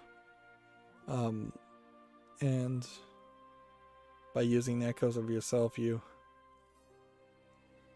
can solve puzzles. This is $3.03, bunch of languages. I'm gonna put this on the follow list. And it's also being published by Bad Wolf Games, which, that's kind of a great name. The rest of these games, though, look kind of like they are pretty low effort games. Yeah, I think this is one of those examples, though, where you've spoiled the broth here. You've just got too many games you've published here that are mixed reviewed and or just low effort anime girl games. So I'm going back to Time of the Clones and removing it from the follow list. Sadly, you've just lost credibility because of your previous releases, and that's important. That's an important example, and that needs to be made for all game publishers and developers. That you cannot get popular making garbage games and then all of a sudden try to pivot and make a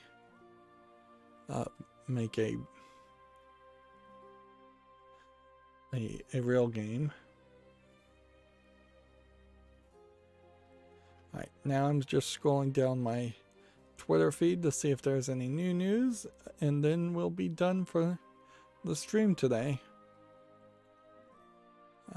People are getting the hands-on look at the Switch OLED.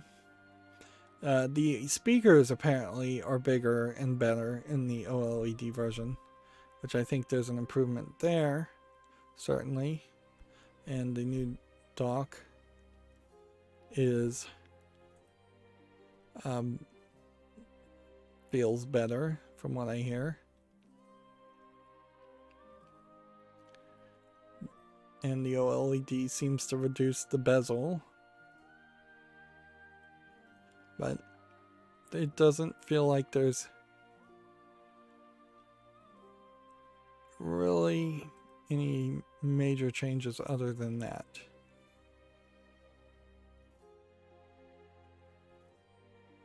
And yeah, I'm still scrolling down my Twitter feed.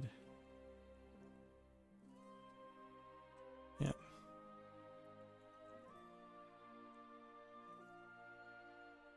Komatsu did come out and say, hey, we launched a new way in which our site looks. It really makes a lot of sense that every website should have updated its appearance the second like coronavirus pandemic started to happen. It seemed like something that would last more than a couple of weeks.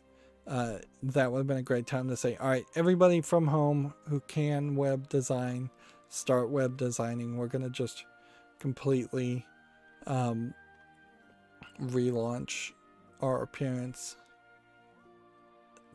since we're sitting around doing nothing anyways, because HTML programming and web design programming is something that you mostly do solo, even in big corporations. So yeah, and of course not everybody can program a new website, but you can certainly throw out ideas and give feedback, and you can give other kinds of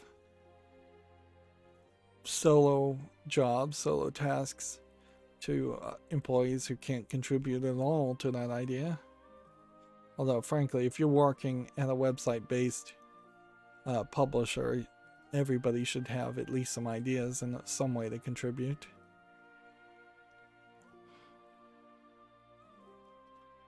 I think I'm pretty much done. So that's going to be it for this stream. As always, I ask you to like, share, subscribe, comment, and watch every second of my videos. If you want to friend or follow me on any social media sites, there's a bunch of links down below.